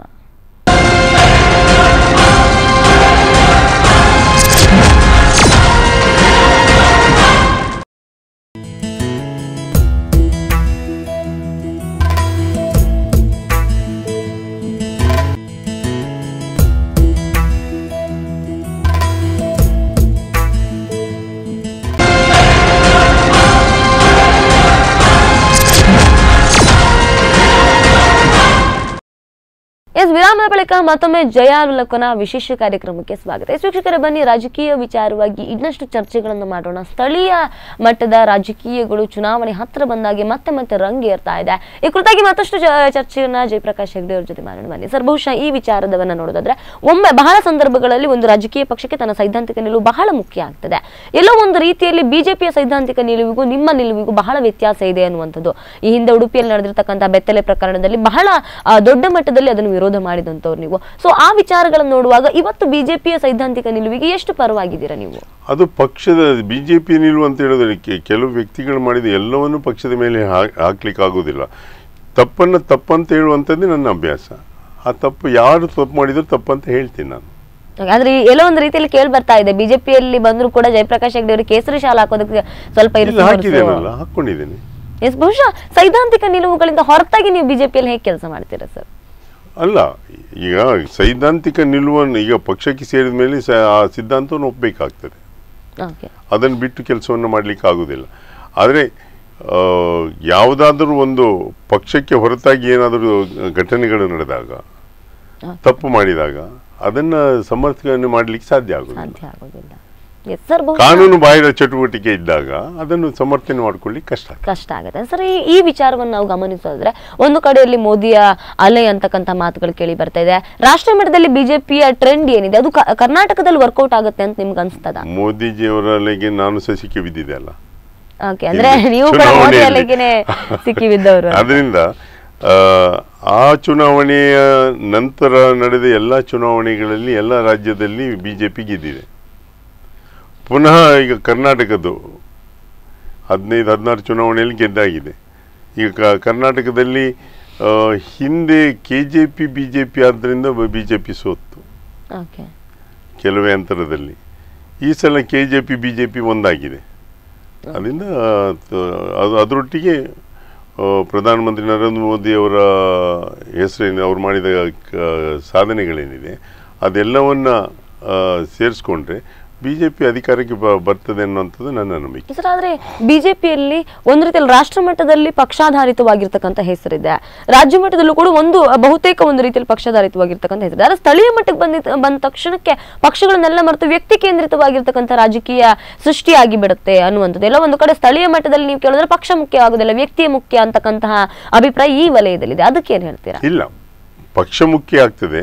ಕೆಲವು ಕಡೆಯಲ್ಲಿ ವ್ಯಕ್ತಿಗಳು ಅವರು ಕೆಲಸ ಮಾಡಿದರೆ ಅವರು ಪ್ರಬಲರಾಗಿರ್ತಾರೆ, ಅದೆರಡು ಒಟ್ಟಾಗ್ತದೆ. ಅಭ್ಯರ್ಥಿ ಮತ್ತು ಪಕ್ಷ ಎರಡು ಒಟ್ಟಾದಾಕಿ ಗೆಲ್ಲಲಿಕ್ಕೆ ಸ್ವಲ್ಪ ಸುಲಭ ಆಗ್ತದೆ. ಕೇವಲ ಪಕ್ಷದ ಮೇಲೆ ಹೊಂದಿಕೊಂಡು ಚುನಾವಣೆ ನಿಲ್ಲುವಂಥದ್ದು ಕೆಲವೇ ಸಂದರ್ಭದಲ್ಲಿ ಆಗ್ತದೆ. ಅದು ಕಳೆದ ಪಾರ್ಲಿಮೆಂಟ್ ಚುನಾವಣೆಯಲ್ಲಿ ಆದಾಗ ಆಗ್ತದೆ. ಅದರ ನಂತರ ವಿಧಾನಸಭೆಗೆ ಬಂದಾಗ ಅಭ್ಯರ್ಥಿಗಳು ಬೇಕಾಗ್ತದೆ, ಒಳ್ಳೆಯ ಅಭ್ಯರ್ಥಿಗಳು ಬೇಕಾಗ್ತದೆ. ಅದರೊಟ್ಟಿಗೆ ಪಕ್ಷದ ಚಟುವಟಿಕೆಗಳು, ಮಾಡಿದ ಕೆಲಸಗಳು ಇವೆಲ್ಲವೂ ಗುರುತಿಸಲಿಕ್ಕೆ ಆಗ್ತದೆ. ಇವತ್ತು ಕರಾವಳಿಯಲ್ಲಿ ಬಿಜೆಪಿಗೆ ಯಾವ ರೀತಿಯ ಅಭಿಪ್ರಾಯ ಇದೆ? ಬಹುಶಃ ರಾಜ್ಯದಲ್ಲಿ ಕಾಂಗ್ರೆಸ್ ನೇತೃತ್ವದ ಸರ್ಕಾರ ಇರ್ತಕ್ಕಂಥ ಸಂದರ್ಭದಲ್ಲಿ ಕರಾವಳಿಯಲ್ಲಿ ಬಹುತೇಕರೆಲ್ಲರೂ ಕೂಡ ಕಾಂಗ್ರೆಸ್ ನಾಯಕರು. ಹೀಗಿರ್ತಕ್ಕಂಥ ಸಂದರ್ಭದಲ್ಲಿ ಬಿಜೆಪಿಗೆ ಎಲ್ಲ ಒಂದು ರೀತಿಯಲ್ಲಿ ಅಸ್ತಿತ್ವ ಸಿಗುತ್ತೆ ಅಂತ ಅನ್ಸುತ್ತೆ ನಿಮಗೆ? ಖಂಡಿತ. ಯಾಕಂದ್ರೆ ನನ್ನ ಲೆಕ್ಕ ಪ್ರಕಾರ ಮಲೆನಾಡು ಕರಾವಳಿಯಲ್ಲಿ ಜಾಸ್ತಿ ಸೀಟು ಬರುವಂಥದ್ದು ಬಿಜೆಪಿಗೆ. ಹಳೆ ಮೈಸೂರಿನಲ್ಲಿ ಸ್ವಲ್ಪ ಕಾಂಗ್ರೆಸ್ JDS ಇದೆ, ಸ್ವಲ್ಪ ಬಿಜೆಪಿ ಇದೆ. ಆದರೆ ಉತ್ತರ ಕರ್ನಾಟಕಕ್ಕೆ ಹೋದಾಗ ಪುನಃ ಕಾಂಗ್ರೆಸ್ ಬಿಜೆಪಿ ಹೋರಾಟ ಆಗ್ತದೆ. ಅದರಿಂದ ಆ ಒಂದು ವಾತಾವರಣದಲ್ಲಿ ಬಿಜೆಪಿ ಜಾಸ್ತಿ ಸೀಟನ್ನು ಗೆಲ್ಲುವಂಥದ್ದು. ಅದರೊಟ್ಟಿಗೆ ಲಾಸ್ಟ್ ಟೈಮ್ನ KJP ಗ್ರೂಪ್ ಏನು ಬಿಜೆಪಿ ಒಟ್ಟಿಗೆ ಸೇರಿಕೊಂಡಿದೆ, ಅದೆಲ್ಲ ಒಟ್ಟಾಗ್ತದೆ, ಮರ್ಜ್ ಆದಾಗ ಆಗ್ತದೆ ಅಂತ. ಬಹುಶಃ ಈ ವಿಚಾರವನ್ನು ನಾವು ಗಮನಿಸೋದಾದ್ರೆ ಇಲ್ಲಿ ಸ್ಥಳೀಯ ಮಟ್ಟದಲ್ಲಿ ಒಂದಷ್ಟು ನಾಯಕರ ಹೊಸ ಸೃಷ್ಟಿ ಆಗ್ತಾ ಇಲ್ಲ ಅಂತ ನಿಮ್ಗೆ ಅನ್ಸೋದಿಲ್ಲ? ಕುಂದಾಪುರದಲ್ಲಿ ಇರಬಹುದು ಅಥವಾ ಬೈಂದೂರಿನಲ್ಲಿ ಇರಬಹುದು, ಹೊಸ ಯುವ ನಾಯಕತ್ವ ಅನ್ನುವಂಥದ್ದು ಬಹಳ ಕಡಿಮೆ ಇದೆ ಅಂತ ನಿಮ್ಗೆ ಅನ್ನಿಸ್ತಿಲ್ವಾ? ಕಳೆದ 20 ವರ್ಷದಿಂದ ಹಾಲಾಡಿ ಶ್ರೀನಿವಾಸ್ ಶೆಟ್ಟರ್ ಹೆಸರು ಬಿಟ್ಟರೆ ಬೇರೆ ಯಾವ ಹೆಸರು ಕೂಡ ಒಬ್ಬ ನಾಯಕನಾಗಿ ಕೇಳಿಸ್ತಾ ಇಲ್ಲ ಕುಂದಾಪುರ ಭಾಗದಲ್ಲಿ. ಬೈಂದೂರು ಭಾಗದಲ್ಲಂತೂ ಗೊಂದಲಗಳು ಗೂಡೆ ಆಗಿ ಹೋಗಿದೆ. ಎಲ್ಲ ಒಂದು ರೀತಿಯಲ್ಲಿ ಯುವಕರನ್ನು ರಾಜಕೀಯಕ್ಕೆ ತರುವಲ್ಲಿ ವಿಫಲವಾಗ್ತಿದೆ ಇವತ್ತಿನ ರಾಜಕಾರಣ ಅಂತ. ಅದು ನಮ್ಮ ತಪ್ಪಾಗ್ತದೆ. ನಾವು ನಾಯಕರಾಗಿ ಬೆಳೆದ ಮೇಲೆ ಎರಡನೇ ಹಂತದ ನಾಯಕರುಗಳನ್ನು ಬೆಳೆಸಬೇಕು. ಪಕ್ಷದ ತಪ್ಪು ಅಂತ ಹೇಳಲಿಕ್ಕಾಗೋದಿಲ್ಲ. ನಾವು ನಾಯಕರುಗಳು ಒಂದು ಸಲ ಎರಡು ಸಲ ಆದ ಮೇಲೆ ನನಗಿಂತ ಒಳ್ಳೆ ಕೆಲಸ ಮಾಡುವವರು ಇದ್ದಾರೆ ಅಂತ ಗುರುತಿಸುವಂಥದ್ದು, ಅವರಿಗೆ ಅವಕಾಶವನ್ನು ಕೊಡುವಂಥದ್ದು. ಈಗ ನಾನು ಅದನ್ನೇ ಹೇಳ್ತಾ ಇದ್ದೇನೆ, ನನಗಿಂತ ಯಾರು ಬೆಟರ್ ಇದ್ದಾರೆ ಅವ್ರು ನನಗಿಂತ ಮುಂದೆ ನಾನು ಸಂತೋಷ ಪಡಬೇಕಾಗ್ತದೆ. ನನ್ನ ಸಹಕಾರದಿಂದ ಅವರು ಮುಂದೆ ಬಂದರು ಅನ್ನುವಂಥ ಸಂತೋಷವನ್ನು ಪಡಬೇಕಾಗ್ತದೆ. ಕೇವಲ ನಾನೇ ಶಾಸಕನಾಗಬೇಕು, ನಾನೇ ಮಂತ್ರಿ ಆಗಬೇಕು ಅನ್ನುವಂಥ ಆಸೆ ಇರಬಾರ್ದು ನಮಗೆ. ಪಕ್ಷದ ಒಟ್ಟಿಗೆ ನನ್ನೊಟ್ಟಿಗೆ ದುಡಿದಂಥ ಕಾರ್ಯಕರ್ತರೇನಿದ್ದಾರೆ ಅವರಿಗೆ ಮುಂದೆ ಬರಲಿಕ್ಕೆ ಅವಕಾಶವನ್ನು ಮಾಡಿಕೊಡ್ಬೇಕಾಗ್ತದೆ. ಬಹುಶಃ ಆ ಥರದ ಅವಕಾಶಗಳು ಬಿಜೆಪಿ ಇಲ್ಲಿ ತನಕ ಮಾಡಲಿಲ್ವಾ ಅಂತ? ಬಿಜೆಪಿ ನಾಯಕರುಗಳು ಕರಾವಳಿ ಭಾಗದಲ್ಲಿ ಮಾಡಲಿಲ್ವಾ ಅಂತ? ಇದ್ದಾರೆ, ತುಂಬ ಜನ ಯುವಕರಿದ್ದಾರೆ. ಕೇವಲ ಚುನಾವಣೆಯಲ್ಲಿ ಮತವನ್ನು ಗಳಿಸಲಿಕ್ಕೆ ಆಗದೆ ಇರಬಹುದು, ಆದರೆ ವಿಧಾನಸಭೆಗೆ ಹೋಗಿ ಮಾತಾಡುವಂಥ ಶಕ್ತಿ ಇದ್ದವರು ಬಹಳಷ್ಟು ಜನ ಇದ್ದಾರೆ. ಆದರೆ ಅವರು ಮುಂದೆ ಬಂದು ನಿಲ್ಲಿಕ್ಕೆ, ಚುನಾವಣೆಗೆ ಸೋಲ್ತೇನಂತ ಹೆದರಬಾರ್ದಾಗ, ಚುನಾವಣೆಗೆ ಸೋತರೂ ಅಡ್ಡಿಲ್ಲ ಅಂತ ಚುನಾವಣೆ ನಿಂತು ಈಗ ವೇದಿಕೆ ಮೇಲೆ ನಿಂತು ವಿಷಯಗಳನ್ನು ಮಂಡನೆಯನ್ನು ಮಾಡಲಿಕ್ಕೆ ಒಂದು ಅವಕಾಶ ಕೊಟ್ಟಾಗ ಖಂಡಿತವಾಗಿ ಜನ ಗುರುತಿಸ್ತಾರೆ. ನಾನು ಕೇವಲ ನಾಳೆ ಚುನಾವಣೆಗೆ ಸೀಟ್ ಕೊಡ್ತಾರೆ ಇಲ್ವೋ, ಸೀಟ್ ಕೊಟ್ಟರೆ ಮಾತ್ರ ನಾನು ಪಟ್ಟಿಯಲ್ಲಿರ್ತೇನೆ, ಅಭ್ಯರ್ಥಿ ಆಗ್ತೇನೆ ಅನ್ನುವಂಥದ್ದಲ್ಲ, ಪ್ರಯತ್ನ ಮಾಡ್ತೇನಲ್ಲ. ಪಕ್ಷ ಸೀಟ್ ಕೊಡ್ತದೆ ಬಿಡ್ತು ನನ್ನ ಪ್ರಯತ್ನವನ್ನು ನಾನು ಮಾಡ್ತಾ ಇರಬೇಕು, ಕೆಲಸವನ್ನು ಮಾಡ್ತಾ ಇರಬೇಕು. ಆಗ ಜನ ತನ್ನಷ್ಟಕ್ಕೆ ಗುರುತಿಸ್ತಾರೆ. ಓಕೆ ಸರ್, ಆದ್ರೆ ಈ ಬಾರಿ ಕುಂದಾಪುರದ ವಿಚಾರವನ್ನು ಗಮನಿಸೋದಾದ್ರೆ ಎಲ್ಲ ಒಂದು ರೀತಿಯಲ್ಲಿ ಕಾಂಗ್ರೆಸ್ಗೆ ಏನು ಕೆಲಸನೇ ಇಲ್ಲ ಅಂತ, ರಾಜಕೀಯವಾಗಿ ಕಾಂಗ್ರೆಸ್ನವ್ರು ಪ್ರಚಾರ ಮಾಡಬೇಕಾದ ಅಗತ್ಯ ಇಲ್ಲ ಅಂತ ಬಿಜೆಪಿ ಅವರೇ ಎಲ್ಲ ರೀತಿಯ ಅನುಕೂಲಗಳನ್ನು ಕಾಂಗ್ರೆಸ್ಗೆ ಮಾಡ್ಕೊಡ್ತಾ ಇದ್ದಾರೆ ಅನ್ನುವಂತ ಮಾತು ಕೇಳಿ ಬರ್ತಿದೆ. ಅವರವರದ್ದೇ ಒಳ ಜಗಳಗಳು, ಅವರದ್ದೇ ಕಿತ್ತಾಟಗಳ ನಡುವೆ ಕಾಂಗ್ರೆಸ್ನವ್ರಿಗೆ ಈ ಸಲ ಏನ್ ಕೆಲಸ ಇಲ್ಲ, ಖಾಲಿ ಕ್ಯಾಂಡಿಡೇಟ್ ಅನ್ನು ಫಿಕ್ಸ್ ಮಾಡ್ಬಿಟ್ರೆ ಆಯ್ತು, ಅವ್ರ ಪಾರ್ಗ ಅವ್ರು ಗೆಲ್ತಾರೆ, ಬಿಜೆಪಿ ಅವರು ಗೆಲ್ಲಿಸುವಂತ ಕೆಲಸವನ್ನು ಮಾಡ್ತಿದ್ದಾರೆ ಅನ್ನುವ ಮಾತು ಕೇಳಿ ಬರ್ತಿದೆ. ಕುಂದಾಪುರದಲ್ಲಿ ಎಷ್ಟೇ ಭಿನ್ನಾಭಿಪ್ರಾಯಗಳಿದ್ರು ಚುನಾವಣೆಯಲ್ಲಿ ಒಟ್ಟಾಗುವಂಥದ್ದು ಹಿಂದೆಯೂ ನೋಡಿದ್ರಿ ನಾವು. ಅದರಿಂದ ಕುಂದಾಪುರದಲ್ಲಿ ಎಷ್ಟೇ ಸಮಸ್ಯೆಗಳಿದ್ರು ಸಹ ಗೆಲ್ಲುವಂಥದ್ದು ಬಿಜೆಪಿ, ಯಾರು ನಿಂತರೂ ಗೆಲ್ತಾರೆ ಅಲ್ಲಿ. ಓಕೆ, ಸೊ ಹಾಗಾಗಿ ಈ ಬಾರಿ ಯಾವುದೇ ರೀತಿಯ ಕ್ಯಾಂಡಿಡೇಟ್ ಗೊಂದಲ ಇದ್ರೂ ಕೂಡ ಬಿಜೆಪಿ ವಿನ್ ಆಗುತ್ತೆ. ಎಸ್, ಬಹುಶಃ ಹಾಲಾಡಿ ಶ್ರೀನಿವಾಸ್ ಶೆಟ್ಟರು ಬರುವಂತದ್ದು ಕನ್ಫರ್ಮ್ ಆಗಿದ್ಯಾ ಹಾಗಾದ್ರೆ? ಅಂದ್ರೆ ಆ ನಿಟ್ಟಿನಲ್ಲಿ ಹಾಲಾಡಿ ಶ್ರೀನಿವಾಸ್ ಶೆಟ್ಟರ್ ಕ್ಯಾಂಡಿಡೇಟ್ ಅಂತ ಏನಾದ್ರು ಯೋಚನೆಗಳಿದೆ? ಗೊತ್ತಿಲ್ಲ, ಯಾಕಂದ್ರೆ ಅವರು ತೀರ್ಮಾನವನ್ನು ತೆಗೆದುಕೊಂಡು ಪಕ್ಷದ ಮುಖಂಡರಿಗೆ ಹೇಳಿದ್ದಾರೆ ನಂಗೆ ಗೊತ್ತಿಲ್ಲ. ನಾನು ಅವ್ರ ಹತ್ರ ಇದ್ರ ಬಗ್ಗೆ ಚರ್ಚೆಯನ್ನು ಮಾಡಲಿಲ್ಲ, ಅವರು ನನ್ನ ಹತ್ರ ಇನ್ನೂ ಹೇಳಿಲ್ಲ. ಅವ್ರು ಬಂದರೆ ಸಂತೋಷ, ಯಾಕಂದ್ರೆ ಅಲ್ಲಿ ಬೇರೆ ವಿರೋಧವೇ ಇರುವುದಿಲ್ಲ. ಓಕೆ, ಅಂದ್ರೆ ಇವತ್ತು ಇದು ಕುಂದಾಪುರದ ವಿಚಾರ ಅಂತಲ್ಲ ಸರ್, ಇವತ್ತು ಇಡೀ ಕರ್ನಾಟಕ ಬಿಜೆಪಿಯನ್ನು ನೋಡಿದ್ರೆ ಒಂದ್ ರೀತಿಯಲ್ಲಿ ಮೂಲ ಬಿಜೆಪಿಗರು ಅಥವಾ ಹೊರಗೋಗಿ ಬಂದ ಬಿಜೆಪಿಗರು ಅನ್ನುವ ಮೆಂಟಾಲಿಟಿ ಜಾಸ್ತಿ ಇದೆ. ನಿಜವಾಗ್ಲೂ ಯಾರು ಸೃಷ್ಟಿ ಮಾಡ್ತಾ ಇರೋದು ಇದೆ. ನಾನು ಅಲ್ಲಿ ಇದ್ದಾಗಲೂ ಸಹ ನನ್ನನ್ನು ಜನತಾದಳದಿಂದ ಬಂದವರು ಅಂತ ಲೆಕ್ಕಾಚಾರ ಆಗ್ತಾ ಇದ್ರು. ಅದರಿಂದ ಎಲ್ಲಾ ಪಕ್ಷದಲ್ಲೂ ಹೊಸದಾಗಿ ಬಂದ ಕೂಡಲೇ ಹಿಂದೆ ಇದ್ದಂಥವರು, ಹಿಂದೆ ಬಿಜೆಪಿಯಲ್ಲಿ ನಿಂತು ಈಗ ಕಾಂಗ್ರೆಸ್ನಲ್ಲಿ ನಿಂತು ನನ್ನ ಎದುರಿಗೆ ಸ್ಪರ್ಧೆ ಮಾಡಿದವರಿಗೆ ನಾನು ಕಾಂಗ್ರೆಸ್ಸಿಗೆ ಬಂದ ಅಭ್ಯರ್ಥಿ ಆದ ಕೂಡಲೇ ಆ ನೋವಿದ್ದೇ ಇರ್ತದೆ, ಸ್ವಲ್ಪ ವಿರೋಧ ಮಾಡುವಂತ ಆಗ್ತದೆ. ಮಾಡಿಯೂ ಇದ್ದಾರೆ ಕೆಲವು ನಾಯಕರು, ಇಲ್ಲ ಅಂತ ಹೇಳೋದಿಲ್ಲ. ಅದೇ ರೀತಿಯಲ್ಲಿ ಬಿಜೆಪಿಗೆ ಬಂದಾಗ ಕೆಲವು ನಾಯಕರುಗಳಿಗೆ ಅದಿದ್ದೇ ಇರ್ತದೆ, ನಾನು ಪಕ್ಷಕ್ಕೋಸ್ಕರ ದುಡಿದಿದ್ದೇನೆ, ನನಗೆ ಒಂದು ಅವಕಾಶವನ್ನು ಮಾಡಿಕೊಡಬೇಕು ಅಂತ. ಖಂಡಿತ ನಾನು ಅದನ್ನೇ ಹೇಳ್ತಾ ಇದ್ದೇನೆ. ಇವತ್ತು ನನಗೆ ಸೀಟ್ ಕೊಡದೇ ಇದ್ರು ಸಹ ಯಾರಿಗೆ ಸೀಟನ್ನು ಕೊಡ್ತಾರೆ ಅವರಿಗೆ ಕೆಲಸವನ್ನು ಮಾಡುವಂತ ನನ್ನ ಜವಾಬ್ದಾರಿ ಆಗ್ತದೆ. ಸರ್, ಬಹುಶಃ ಆ ವಿಚಾರವನ್ನು ನೋಡಿದ್ರೆ ಕರಾವಳಿ ರಾಜಕೀಯಕ್ಕೆ ಅಥವಾ ಬಿಜೆಪಿಯಲ್ಲಿ ನಿಮ್ಮ ಪಾತ್ರ ಏನು ಅಂತ, ನೀವು ಯಾವ ಯೋಚನೆಯನ್ನು ಇಟ್ಕೊಂಡು ಯಾವ ರೀತಿ ಕೆಲಸವನ್ನು ನಿರ್ವಹಿಸಬೇಕು ಅಂತ ಅನ್ಕೊಂಡಿದ್ದೀರಾ ಅಂತ? ಏನು, ಜನರ ಕೆಲಸವನ್ನು ಮಾಡ್ಲಿಕ್ಕೋಸ್ಕರ ಸೇರಿದ್ದೇನೆ, ಅಷ್ಟು ಬಿಟ್ಟರೆ ನನಗೆ ಬೇರೆ ಏನು ಆಲೋಚನೆ ಇಲ್ಲ. ಮತ್ತೆ ಒಂದು ಕಾಣ್ತದೆ, ಈಗ ಕಾಂಗ್ರೆಸ್ನಲ್ಲಿ ನನಗೆ ಒಂದು ದಿವಸ ಒಬ್ಬರು ಮುಖಂಡರು ಕೇಳಿದರು ಹೇಗೆ ಆಗ್ತದೆ ಅಂತ. ನನಗೆ ಆರಂಭದಲ್ಲಿ ಇದ್ದೇನೆ ಅಂತ, ನಿಮ್ಗೆ ಯಾರು ವಿರೋಧ ಮಾಡ್ತೇನೆ, ನನಗೆ ಅಲ್ಲಿ ಎಲ್ಲರೂ ವಿರೋಧ ಇದ್ರೆ ಇಲ್ಲಿ ಒಂದಿಬ್ರು ಇರ್ಬೋದು ಅಷ್ಟೇ ಅಂತ ಹೇಳಿದ್ದೆ ನಾನು. ಅದು ಇದ್ದೇ ಇರ್ತದೆ, ಒಂದು ಹೊಸದಾಗಿ ಬಂದಾಗ ಕೆಲವು ಕಡೆಯಲ್ಲಿ ವಿರೋಧ ಇದ್ದೇ ಇರ್ತದೆ. ಅದನ್ನು ಅವರನ್ನು ಒಟ್ಟಾರೆ ತಕೊಂಡು ಹೋಗುವಂತ ಜವಾಬ್ದಾರಿ ನಮ್ಮ ಮೇಲೆ ಇದೆ.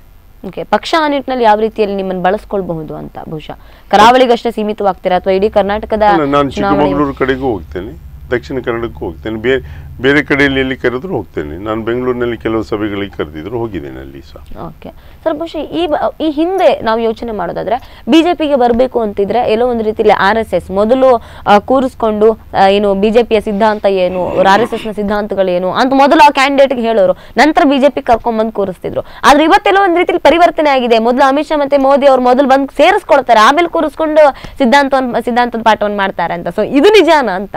ಪಾಠ ಏನು ಮಾಡಲಿಲ್ಲ, ನನಗೆ ಪಾಠ ಮಾಡಿದ್ದು ಯಾವತ್ತೂ ಇಲ್ಲ.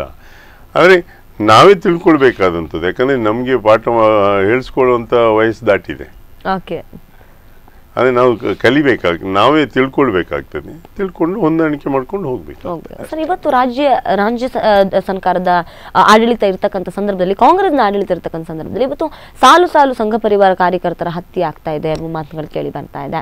ಇದು ಸೈದ್ಧಾಂತಿಕ ಹತ್ಯೆಗಳು ಅಂತ ಹೇಳ್ಬೋದು. ಇದು ಕೇವಲ ಸಂಘ ಪರಿವಾರದ ಹತ್ಯೆ ಅಲ್ಲ, ಬೇರೆ ಸಂಘಟನೆಗಳ ಕಾರ್ಯಕರ್ತರ ಹತ್ಯೆ ಕೂಡ ಆಗ್ತಾ ಇದೆ. ಸೈದ್ಧಾಂತಿಕ ಹತ್ಯೆಗಳು ಹೆಚ್ಚಾಗ್ತಾ ಇದೆ.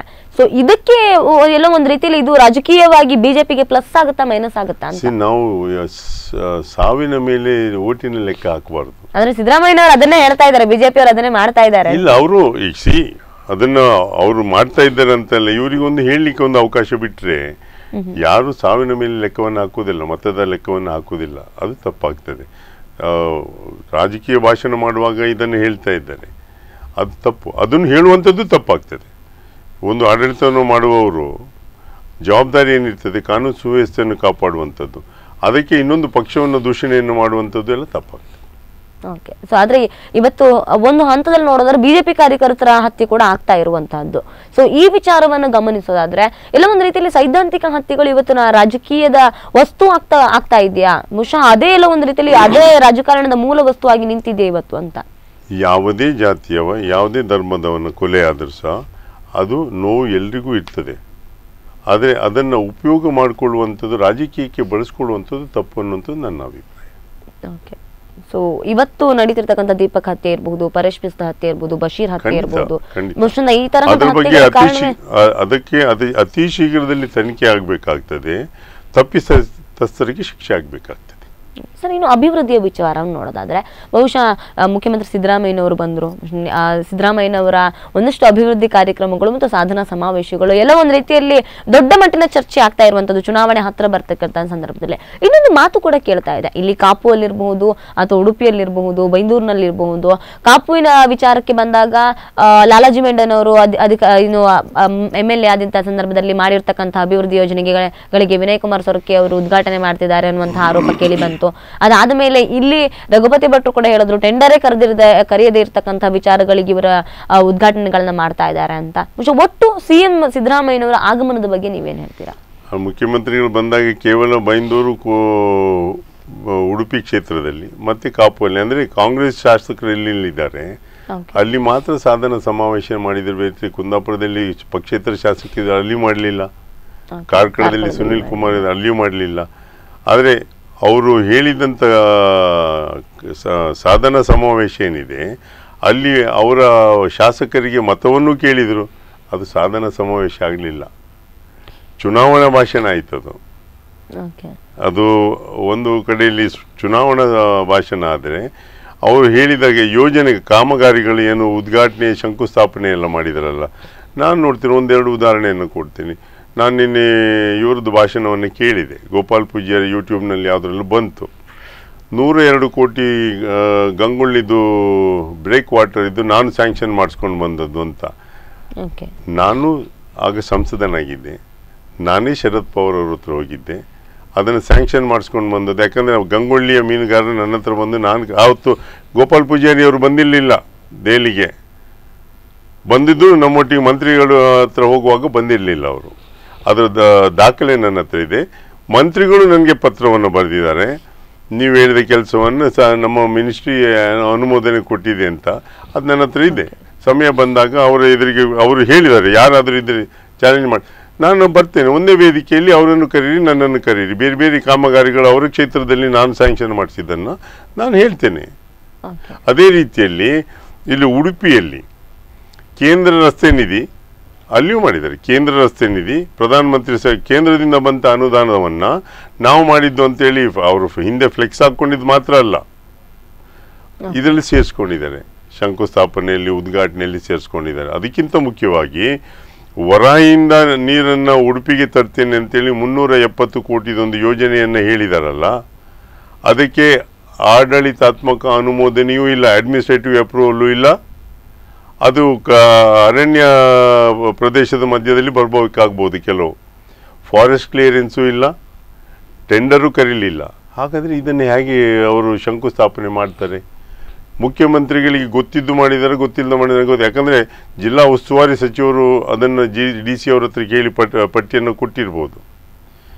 ಕೆಲವು ಡಿ ಸಿ ಅವರು ಅನುಮೋದನೆ ಕೊಟ್ಟದ್ದು ನನಗೆ ಆಶ್ಚರ್ಯ ಆಗ್ತದೆ. ಹಿಂದೆ ಅದು ಆಗುವುದಿಲ್ಲ ಅಂತ ಇತ್ತು, ಹೇಗೆ ಆಯಿತು ಅನ್ನುವಂಥದ್ದು ಗೊತ್ತಿಲ್ಲ. ಅದಕ್ಕೆ ಕಾಪುಲಿ ಅದೇ ಲಾಲಾಜಿ ಮೆಂಡನ್ ಅವರು ಹೇಳಿದರೆ ಅವೆಲ್ಲವನ್ನು ನಾನು ನಮ್ಮ ಸ್ನೇಹಿತರ ಹತ್ರ ಹೇಳಿದ್ದೇನೆ. ಅವರು ಕೊಟ್ಟಂಥ ಪಟ್ಟಿಯನ್ನು ಸರ್ಕಾರದ ಮಟ್ಟದಲ್ಲಿ ಅನುಮೋದನೆ ಆದದ್ದು ಯಾವುದು, ಟೆಂಡರ್ ಕರೆದದ್ದು ಯಾವುದು, ಅದನ್ನು ಹೋಲಿಕೆಯನ್ನು ಮಾಡಿ ಒಂದು ದಿವಸ ಪ್ರೆಸ್ ಕಾನ್ಫರೆನ್ಸನ್ನು ಅಲ್ಲಲ್ಲಿ ಮಾಡ್ತೇವೆ. ಆಯಾ ಕ್ಷೇತ್ರದಲ್ಲಿ ಮಾಡ್ಕೊಂಡು ಬಂದರೆ ಆ ಜನರಿಗೆ ಗೊತ್ತಾಗಬೇಕು. ಈಗ ಅವ್ರು ಹೇಳಿದ ಕಾಮಗಾರಿ ಅವರ ಊರಿನಲ್ಲಿ ಆಗದೇ ಇದ್ರೆ ಇವ್ರಿಗೆ ಗೊತ್ತಾಗಬೇಕಲ್ಲ, ಜನರಿಗೆ ಗೊತ್ತಾಗ್ತದಲ್ವಾ. ಅದನ್ನು ಎಲ್ರಿಗೂ ಗೊತ್ತು ಮಾಡುವಾಗೆ ಪ್ರಯತ್ನವನ್ನು ಮಾಡ್ತೇವೆ ನಾವು. ಬಹುಶಃ ಆ ನಿಟ್ಟಿನಲ್ಲಿ ಚುನಾವಣೆ ಹತ್ರ ಬರ್ತಿದ್ದ ಸಂದರ್ಭದಲ್ಲಿ ಈ ರೀತಿ ಅದು ಜಾಸ್ತಿ ಕೇವಲ ಚುನಾವಣೆಗಾಗಿ ಘೋಷಣೆಯನ್ನು ಮಾಡಿದ್ದು ಬಿಟ್ಟರೆ, ಒಂದು ವೇಳೆ ಟೆಂಡರನ್ನು ಕರೆದ್ರೂ ಸಹ ಕಾಮಗಾರಿ ಮುಗಿಯುವಾಗ ಎಲೆಕ್ಷನ್ ಮುಗಿದಿರ್ತದೆ. ಟೆಂಡರ್ ಕರೀಲಿಲ್ಲ ಹೆಚ್ಚಿಂದು, ಕೆಲವು ಕರೆದಿದ್ದಾರೆ, PWD ಇಂದ ಕೆಲವು ಕರೆದಿದ್ದಾರೆ, ಇಲ್ಲ ಅಂತ ಹೇಳುವುದಿಲ್ಲ. ಆದರೆ ಯಾವುದಕ್ಕೆ ಆಡಳಿತಾತ್ಮಕ ಅನುಮೋದನೆ ಇಲ್ಲದೆ, ಅಡ್ಮಿನಿಸ್ಟ್ರೇಟಿವ್ ಅಪ್ರೂವಲ್ ಇಲ್ಲದೆ ಇವರು ಮಾಡಿದ್ದಾರೆ, ಅದು ಜನರಿಗೆ ಮೋಸ ಮಾಡಲಿಕ್ಕೆ ಮಾಡಿದಂತ ನನ್ನ ಅಭಿಪ್ರಾಯ. ಎಸ್ ಸರ್, ಈ ವಿಚಾರದಲ್ಲಿ ಮತ್ತಷ್ಟು ಮಾತನಾಡ್ತೇನೆ, ಒಂದು ವಿರಾಮ ತಗೊಳ್ಳೋಣ. ಎಸ್ ವೀಕ್ಷಕರೇ, ಈ ವಿಚಾರವಾಗಿ ಇನ್ನಷ್ಟು ಚರ್ಚೆ ಮಾಡ್ತೇವೆ. ರಾಜಕಾರಣದಲ್ಲಿ ಇತ್ತೀಚೆಗೆ ಆರೋಪ ಪ್ರತ್ಯಾರೋಪಗಳು ಜಾಸ್ತಿ ಆಗ್ತಾ ಇದೆ, ಆ ವಿಚಾರಗಳ ಬಗ್ಗೆ ಕೂಡ ಚರ್ಚೆ ಮಾಡ್ತೇನೆ. ಅದಕ್ಕೆ ಮುಂದೆ ಒಂದು ಪುಟ್ಟ ವಿರಾಮ.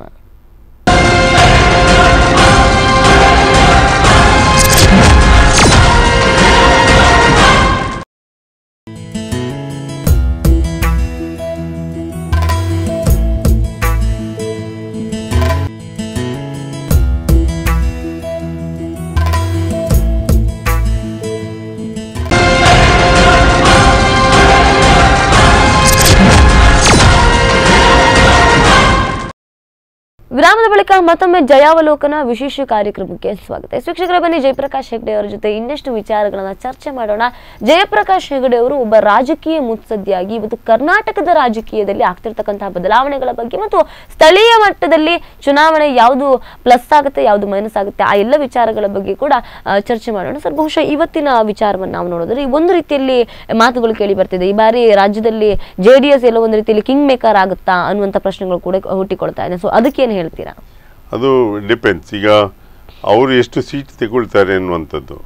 ಸಮೀಕ್ಷೆಯಲ್ಲೆಲ್ಲ ನೋಡಿದಾಗ ಅವರಿಗೆ 25ಕ್ಕಿಂತ ಜಾಸ್ತಿಯನ್ನು ತೋರಿಸಲಿಲ್ಲ. ಬಟ್ ಕೊನೆಗಳಿಗೆಯಲ್ಲಿ ಇವತ್ತಿದ್ದ ಪರಿಸ್ಥಿತಿ ನಾಳೆ ಇರುವುದಿಲ್ಲ.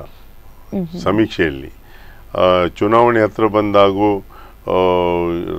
ವಿರೋಧ ಪಕ್ಷಗಳು ಆಡಳಿತ ಪಕ್ಷದ ವೈಫಲ್ಯಗಳನ್ನು ಜಾಸ್ತಿ ತೋರಿಸಿದಾಗ ಬದಲಾವಣೆ ಆಗ್ತಾ ಹೋಗ್ತದೆ. ಮತ್ತು ಈ ದೂಷಣೆಗಳು ಅದು ಜಾಸ್ತಿ ಆಗ್ತಾ ಹೋಗ್ತದೆ. ವೈಯಕ್ತಿಕ ದೂಷಣೆಗಳನ್ನು ಮಾಡೋದಕ್ಕಿಂತ ನಾವು ಹಿಂದೆ ಮಾಡಿದ ಕೆಲಸವನ್ನು ಈಗ ಮಾಡಿದ್ದನ್ನು ಹೆಚ್ಚು ಹೇಳ್ತಾ ಹೋದರೆ, ಈಗ ನಾನು ಮೊನ್ನೆ ಉಡುಪಿಯಲ್ಲಿ ಮಾತಾಡುವಾಗಲೂ ಒಂದು ವಿಷಯವನ್ನು ಹೇಳಿದೆ. ಡಿನೋಟಿಫಿಕೇಷನ್ ಬಗ್ಗೆ, ಡಿಮಾನಿಟೈಸೇಷನ್ ಬಗ್ಗೆ ಚರ್ಚೆ ಆಯಿತು. ಮಂತ್ರಿಗಳೊಂದು ಹೇಳಿಕೆಯನ್ನು, ಉಸ್ತುವಾರಿ ಸಚಿವರೊಂದು ಹೇಳಿಕೆಯನ್ನು ಕೊಟ್ಟು ನನಗೆ ಭಾಳ ತೊಂದರೆ ಆಯಿತು ಅಂತ. ನಾನು ಹೇಳಿದೆ, ಯಾರು ತೆರಿಗೆಯನ್ನು ಕಟ್ಟಿದ ಹಣ ಮನೆಯಲ್ಲಿ ಇಟ್ಕೊಂಡಿದ್ರೆ ಅವರಿಗೆ ಬದಲಾವಣೆಯನ್ನು ಮಾಡಲಿಕ್ಕೆ ಅವಕಾಶ ಇತ್ತು. ಯಾರು ಹಣಕ್ಕೆ ತೆರಿಗೆಯನ್ನು ಕಟ್ಟದ ಹಣವನ್ನು ಇಟ್ಕೊಂಡಿದ್ರು ಅವರಿಗೆ ಸ್ವಲ್ಪ ತೊಂದರೆ ಆಗಿದೆ. ನಮಗೇನು ತೊಂದರೆ ಆಗಲಿಲ್ಲ, ಯಾಕಂದ್ರೆ ನಾವೆಲ್ಲ ತೆರಿಗೆ ಕಟ್ಟದಿದ್ದ ಹಣ ನಮ್ಮ ಹತ್ರ ಯಾವುದೂ ಇಲ್ಲ. ಅವ್ರ ಹತ್ರ ತೆರಿಗೆ ಕಟ್ಟದ ಹಣ ಇದೆ ಅನ್ನೋದ್ರ ಬಗ್ಗೆ ಉಡುಪಿಯ ಸಭೆಯಲ್ಲಿ ಹೇಳಿದೆ. ಇವನ್ GST ಬಗ್ಗೆ, GSTಯಲ್ಲಿ ಸಹ ಯಾರು ತೆರಿಗೆಯನ್ನು ರೆಗ್ಯುಲರ್ ಕಟ್ತಾರೆ ಅವ್ರಿಗೇನು ತೊಂದರೆ ಇಲ್ಲ. ಪ್ರಾರಂಭದಲ್ಲಿ GSTಯಲ್ಲಿ ಹಾಕಿದ ಸ್ಲ್ಯಾಬ್ ಏನಿತ್ತು 28, 18, 28 ಎಲ್ಲ, ಅದರಿಂದ ಕೆಲವರಿಗೆ ತೊಂದರೆ ಆಗಿತ್ತು. ಯಾವುದೇ ಸರ್ಕಾರ ಒಂದು ಹೊಸ ಬದಲಾವಣೆಯನ್ನು ತರುವಾಗ ಕಮ್ಮಿ ಇಟ್ಟು ಜಾಸ್ತಿ ಮಾಡಲಿಕ್ಕೆ ಆಗುವುದಿಲ್ಲ. ಜಾಸ್ತಿ ಇಟ್ಟಿದ್ರು ಅದರ ಜನರ ನೋವನ್ನು ಕಂಡು ಅದನ್ನು ಕಮ್ಮಿ ಮಾಡಿದ್ದಾರೆ. ಅದರಿಂದ ಬದಲಾವಣೆ ತಂದ ಮೇಲೆ ಇವತ್ತು ಯಾರಿಗೆ ಹೋಟೆಲ್ನವರಿಗೆ 5% ತಂದಿಟ್ರು, ಫರ್ಟಿಲೈಸರಿಗೆ 5% ತಂದಿಟ್ರು. ಇದೇ ರೀತಿಯಲ್ಲಿ ಎಲ್ಲದಕ್ಕೂ ಕಮ್ಮಿ ಮಾಡ್ತಾ ಹೋದದ್ರಿಂದ ಯಾರಿಗೂ ಇನ್ನೂ ತೊಂದರೆ ಆಗಿದ್ದಿದ್ರೆ ಗಮನಕ್ಕೆ ತಂದಾಗ ಸರ್ಕಾರ ಕಮ್ಮಿ ಮಾಡ್ತಾರೆ ಅಂತ ನನ್ನ ಭಾವನೆ. ಅದರಿಂದ ಇದು ಯಾವುದನ್ನು ನೋಡದೆ ಒಂದೇ ಸಲ ಆಪಾದನೆಯನ್ನು ಹಾಕುವಂಥದ್ದು ತಪ್ಪಾಗ್ತದೆ. ಸರ್, ಇನ್ನು ಕಾಂಗ್ರೆಸ್ನ ವಿಚಾರಕ್ಕೆ ಬರೋದಾದ್ರೆ, ರಾಷ್ಟ್ರದಲ್ಲಿ ಕಾಂಗ್ರೆಸ್ ಎಲ್ಲ ಒಂದು ಕಡೆ ಕಳೆಗುಂದುತ್ತಾ ಇದೆ ಅಂತಕ್ಕಂಥ ಮಾತುಗಳು ಕೇಳಿ ಬರ್ತಾ ಇರುವಂತದ್ದು. ಸೊ ಈ ಸಂದರ್ಭದಲ್ಲಿ ಬಹಳ ದೊಡ್ಡ ಮಟ್ಟಿನಲ್ಲಿ ಕಾಂಗ್ರೆಸ್ನ ಪ್ರಾಬಲ್ಯ ಇರುವಂತದ್ದು ಕರ್ನಾಟಕದಲ್ಲಿ. ಈ ಹಿಂದೆ ಇಂದಿರಾ ಗಾಂಧಿ ಅವರು ಕೂಡ ಅಧಿಕಾರ ಕಳ್ಕೊಂಡಿದ್ದಂಥ ಸಂದರ್ಭದಲ್ಲಿ ಅವರಿಗೆ ಪುನಃ ರಾಜಕೀಯದ ಮರುಹುಟ್ಟು ಕೊಟ್ಟಿದ್ದು ಕೂಡ ಕರ್ನಾಟಕವೇ.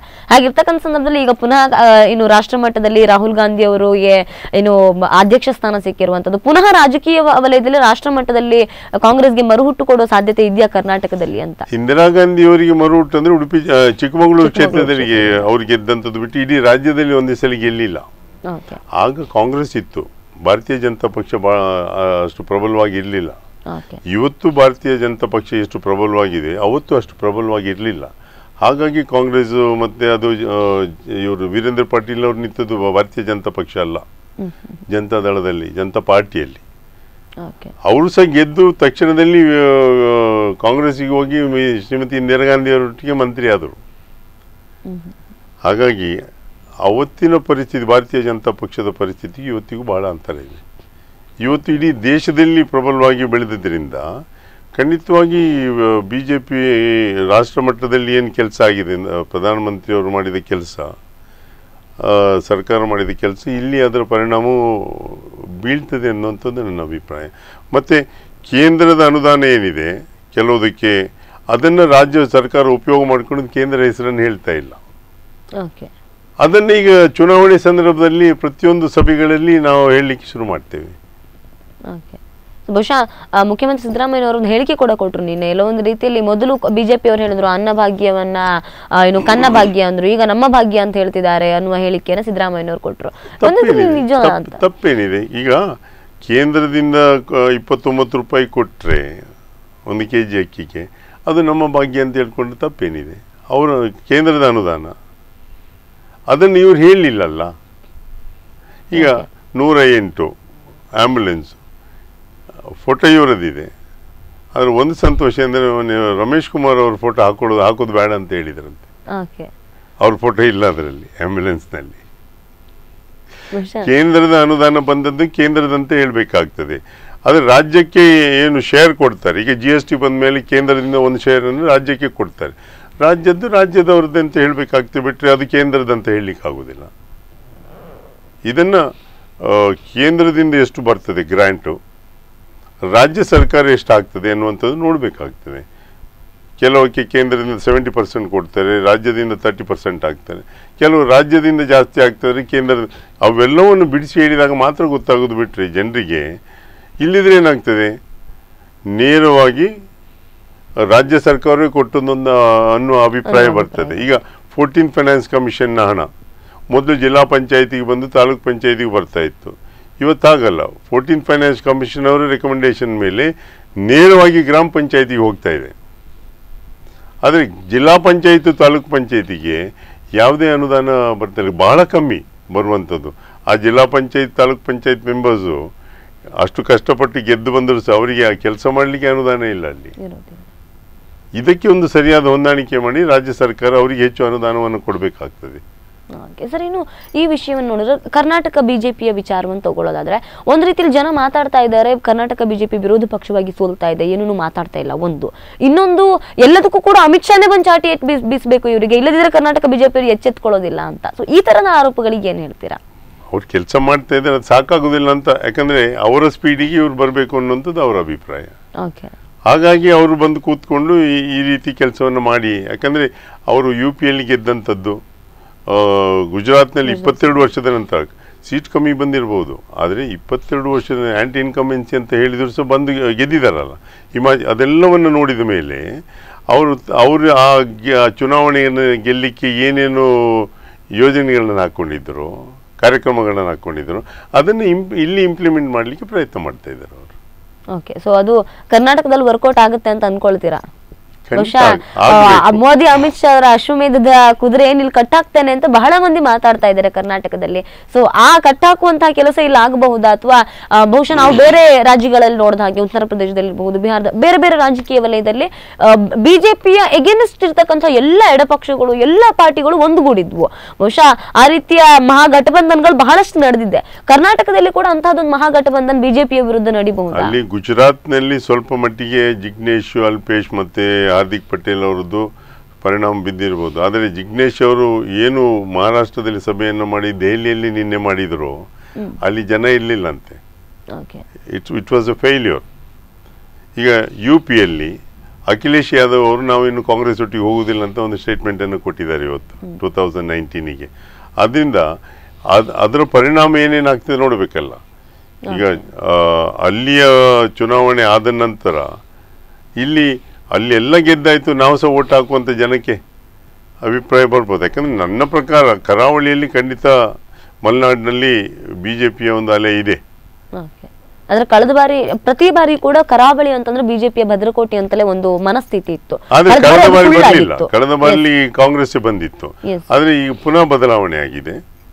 ಖಂಡಿತ ಬಿಜೆಪಿ ಮೆಜಾರಿಟಿ ಬರ್ತದೆ ಅನ್ನುವಂಥದ್ದು ನನ್ನ ಅಭಿಪ್ರಾಯ. ಸ್ಥಳೀಯವಾಗಿ ಈ ಉಡುಪಿ ಜಿಲ್ಲೆಯಲ್ಲಿರ್ತಕ್ಕಂತಹ 5 ಕ್ಷೇತ್ರಗಳ ವಿಚಾರವನ್ನು ನೀವು ನೋಡೋದಾದ್ರೆ ಬಹುಶಃ ಯಾವ ರೀತಿಯ ಅಲೆ ಇದೆ ಈಗ ಸದ್ಯಕ್ಕಿದೆ? ಬಹುಶಃ ಹಾಲಡಿ ಶ್ರೀನಿವಾಸ ಶೆಟ್ಟಿ ಅವರ ಬಗ್ಗೆ ಇರತಕ್ಕಂತಹ ಅಭಿಪ್ರಾಯಗಳಿರ್ಬೋದು ಸ್ಥಳೀಯ ಮಟ್ಟದಲ್ಲಿ. ಸೊ ಹೇಗಿದೆ ಇದು ಅಂತ?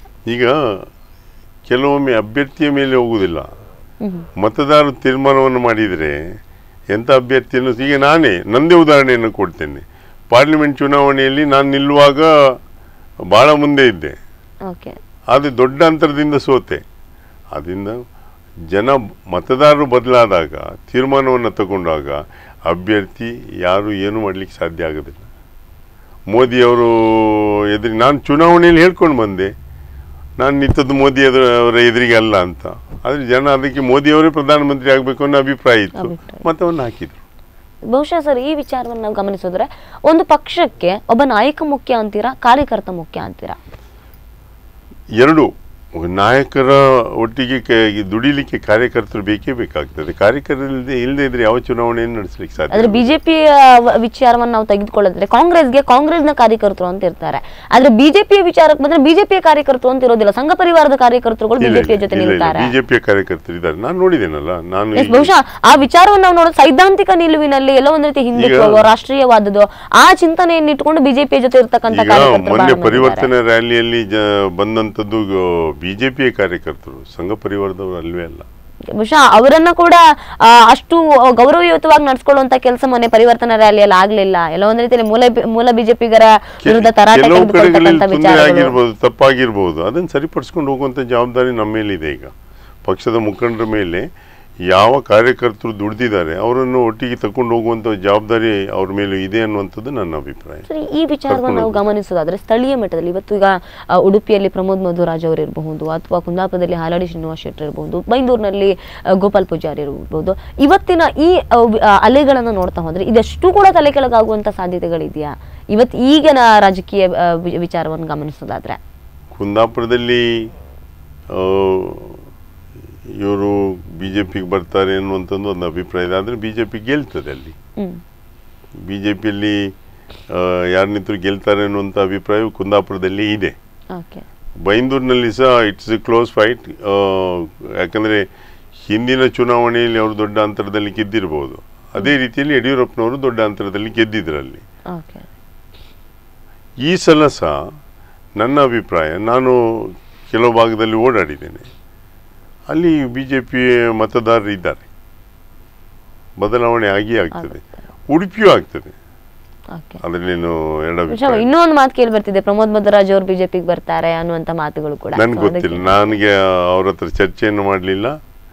ಅವರು ನನ್ನ ಹತ್ರ ಅದ್ರ ಬಗ್ಗೆ ಏನು ಹೇಳಿ. ಬಿಜೆಪಿ ಹೈಜಾಕ್ ಮಾಡುವಂತ ಎಲ್ಲ ಪ್ಲಾನ್ ಗಳನ್ನ ಒಂದಷ್ಟು ನಾಯಕರ ಬಗ್ಗೆ ಮಾಡ್ತಾ ಇದೆ ಅನ್ನೋದು ಬಹಳ ಸ್ಪಷ್ಟ.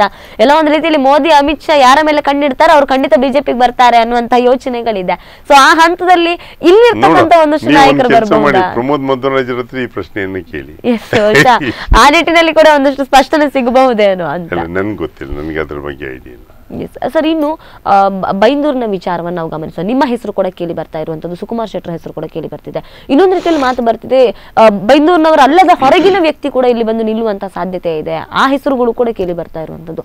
ಸೊ ಈ ವಿಚಾರದಲ್ಲಿ ನೀವು ಅಲ್ಲಿಯ ಒಬ್ಬ MLA ಆಗಬೇಕು ಅಂತಂದ್ರೆ ಅಲ್ಲಿಯವನೇ ಆದ್ರೆ ಒಳ್ಳೇದಾ, ಅಥವಾ ಬೇರೆ ಕಡೆಯಿಂದ ಬಂದ ವ್ಯಕ್ತಿಯನ್ನು ಕೂಡ ಆರಿಸಬಹುದಾ? ಜನ ಒಂದಿಷ್ಟು ಗೊಂದಲಗಳನ್ನು ಹುಟ್ಟಿಸ್ಕೊಳ್ತಿದ್ದಾರೆ, ಅದಕ್ಕೇನು ಹೇಳ್ತೀರಾ? ಮತದಾರರಿಗೆ ಯಾವ ಒಳ್ಳೆ ಅಭ್ಯರ್ಥಿ ಅಂತ ತೀರ್ಮಾನ ಮಾಡ್ತಾರೆ ಬಿಟ್ರೆ ಹೊರಗಿನವರು. ಯಾಕಂದ್ರೆ ಬೈಂದೂರಿನಲ್ಲಿ ಹೊರಗಿನವರು ಗೆದ್ದದ್ದು ಜಾಸ್ತಿ.